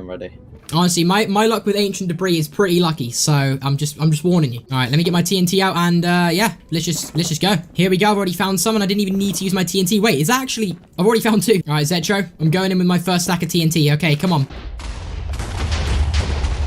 Oh, that was close. Yeah, I nearly exploded all your TNT, but have we got any luck? Oh, yep, I see some over there. Could be more, though. Could be more. I'm going to go do my first one. You got 2 veins so far. Yep, I've already got literally 4 right off the start. All right, let's go down here. All right, I'm up to about 5 right now. And what is that lava doing? I'm just hearing like a really annoying noise coming from the lava. What? After my first stack, in total, including the pieces I've mined, I am now on 6 pieces, which isn't actually that bad. Okay, let's go. Let's run all the way back here. Come on. This is another stack. This is actually going to take quite a while. I've still got like, how many is that? Like 7 stacks left? Okay, so Zetro, from the second stack of TNT, I didn't get lucky at all. I found literally 1 piece. Ooh, okay. I already see 2 pieces. This is going very well. This is going very good. All right, 3, 2, 1, boom. 4th stack of TNT. Give us some more. Honestly, we're not even doing too bad. Right now, 11 ancient debris. All right, here we go. Ooh, okay. Is there any in here? I actually think oh, no, I found 1, 2, 3, 4, 5. Oh, wait, no. I'm on 17 pieces. How many are you on? And how many stacks of TNT do you have left? I'm on 15. I've got about 6 stacks of TNT left. Right, I'm going in for my, like, I don't even know. I've lost count of the stack. It's like my 5th stack or something like that. I've lost count at this point. But you know what? Found some more. Yep, 1 over there. Found another 2 vein. And apart from that, I think I found in total about 3 pieces from a stack again. As long as I'm finding over like 2 pieces of it in a stack, that isn't too bad. Because, you know, you're going to have unlucky attempts, you know. Give us some more ancient debris. We're up to, actually, I don't want to say, but you guys can see what we got right there. It's not too bad. All right. Oh, that was satisfying with the gravel, though. Looking around. 1 right. Oh, yes. Yes, this is perfect. Just that one piece of TNT over there just didn't want to explode. Wait a minute. Wait. 1, 2, 3, 4, 5, 6, 7, 8, 9. Okay, please tell me there's more.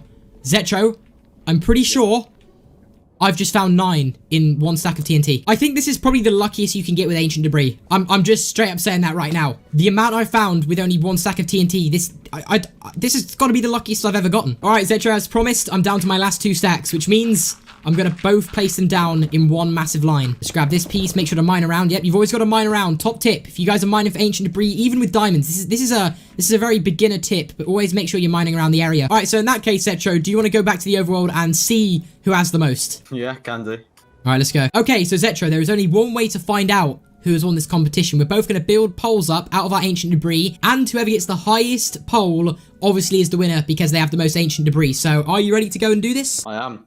All right, let's do it. All right, let's keep going. Let's keep going. What? Okay, is that it? Yeah. Okay, I knew we were both trolling. I've actually been pranked. I actually thought I actually have as much as you though. You won by what? How much? All right, I literally thought you were about to whip out like another stack of something. No, wait, but you won by what? 1, 2, 3, 4. You won by 5. Oh no! Oh no! Oh no! So now that we have become the winners of the ancient debris contest against Zetro, we now have to go ahead and make this hoglin farm that I've been wanting to make. So let's just go ahead and get everything sorted for that. But there we go, 55 ancient debris. I cannot wait to turn that into netherite. So yeah, let's just go and make this farm though. Okay, so to be able to make this hoglin farm, we actually need 5 warped fungus. So what I've actually done is I brought some bone meal here to actually get some a little bit easier, and we're not actually getting any luck right now. Let's just keep going. All right, so we found another one, and I believe we need around about 5. So let's just keep going and see if we can get another one. Not getting too lucky with these. Oh wait, there's one over here which I didn't see. Okay, now we only need 2 more to get. I didn't realize these were going to be as hard as they are to actually get. I mean, they're not hard, but I mean, these other ones are spawning a lot more often when I use bone meal. So yep, none there as well. Let's just keep going. We're going to build this thing on top of the nether like I've actually done with the other farm. The only farm that we have up there right now is the gold farm, so why not make another one but make it a food/leather farm. So what we're going to do is we're going to hop up here just like that, boom, and we are on top of the nether. Okay, so I don't know where to build it. We actually have to build it on top of a crimson biome, which I believe could be under here maybe. So seeing as this farm isn't actually the biggest thing, I'm pretty sure we're good to build it right here, very close to the entrance of how to get on top of the nether. So I'm going to start building it here. So yeah, let's just get on with it.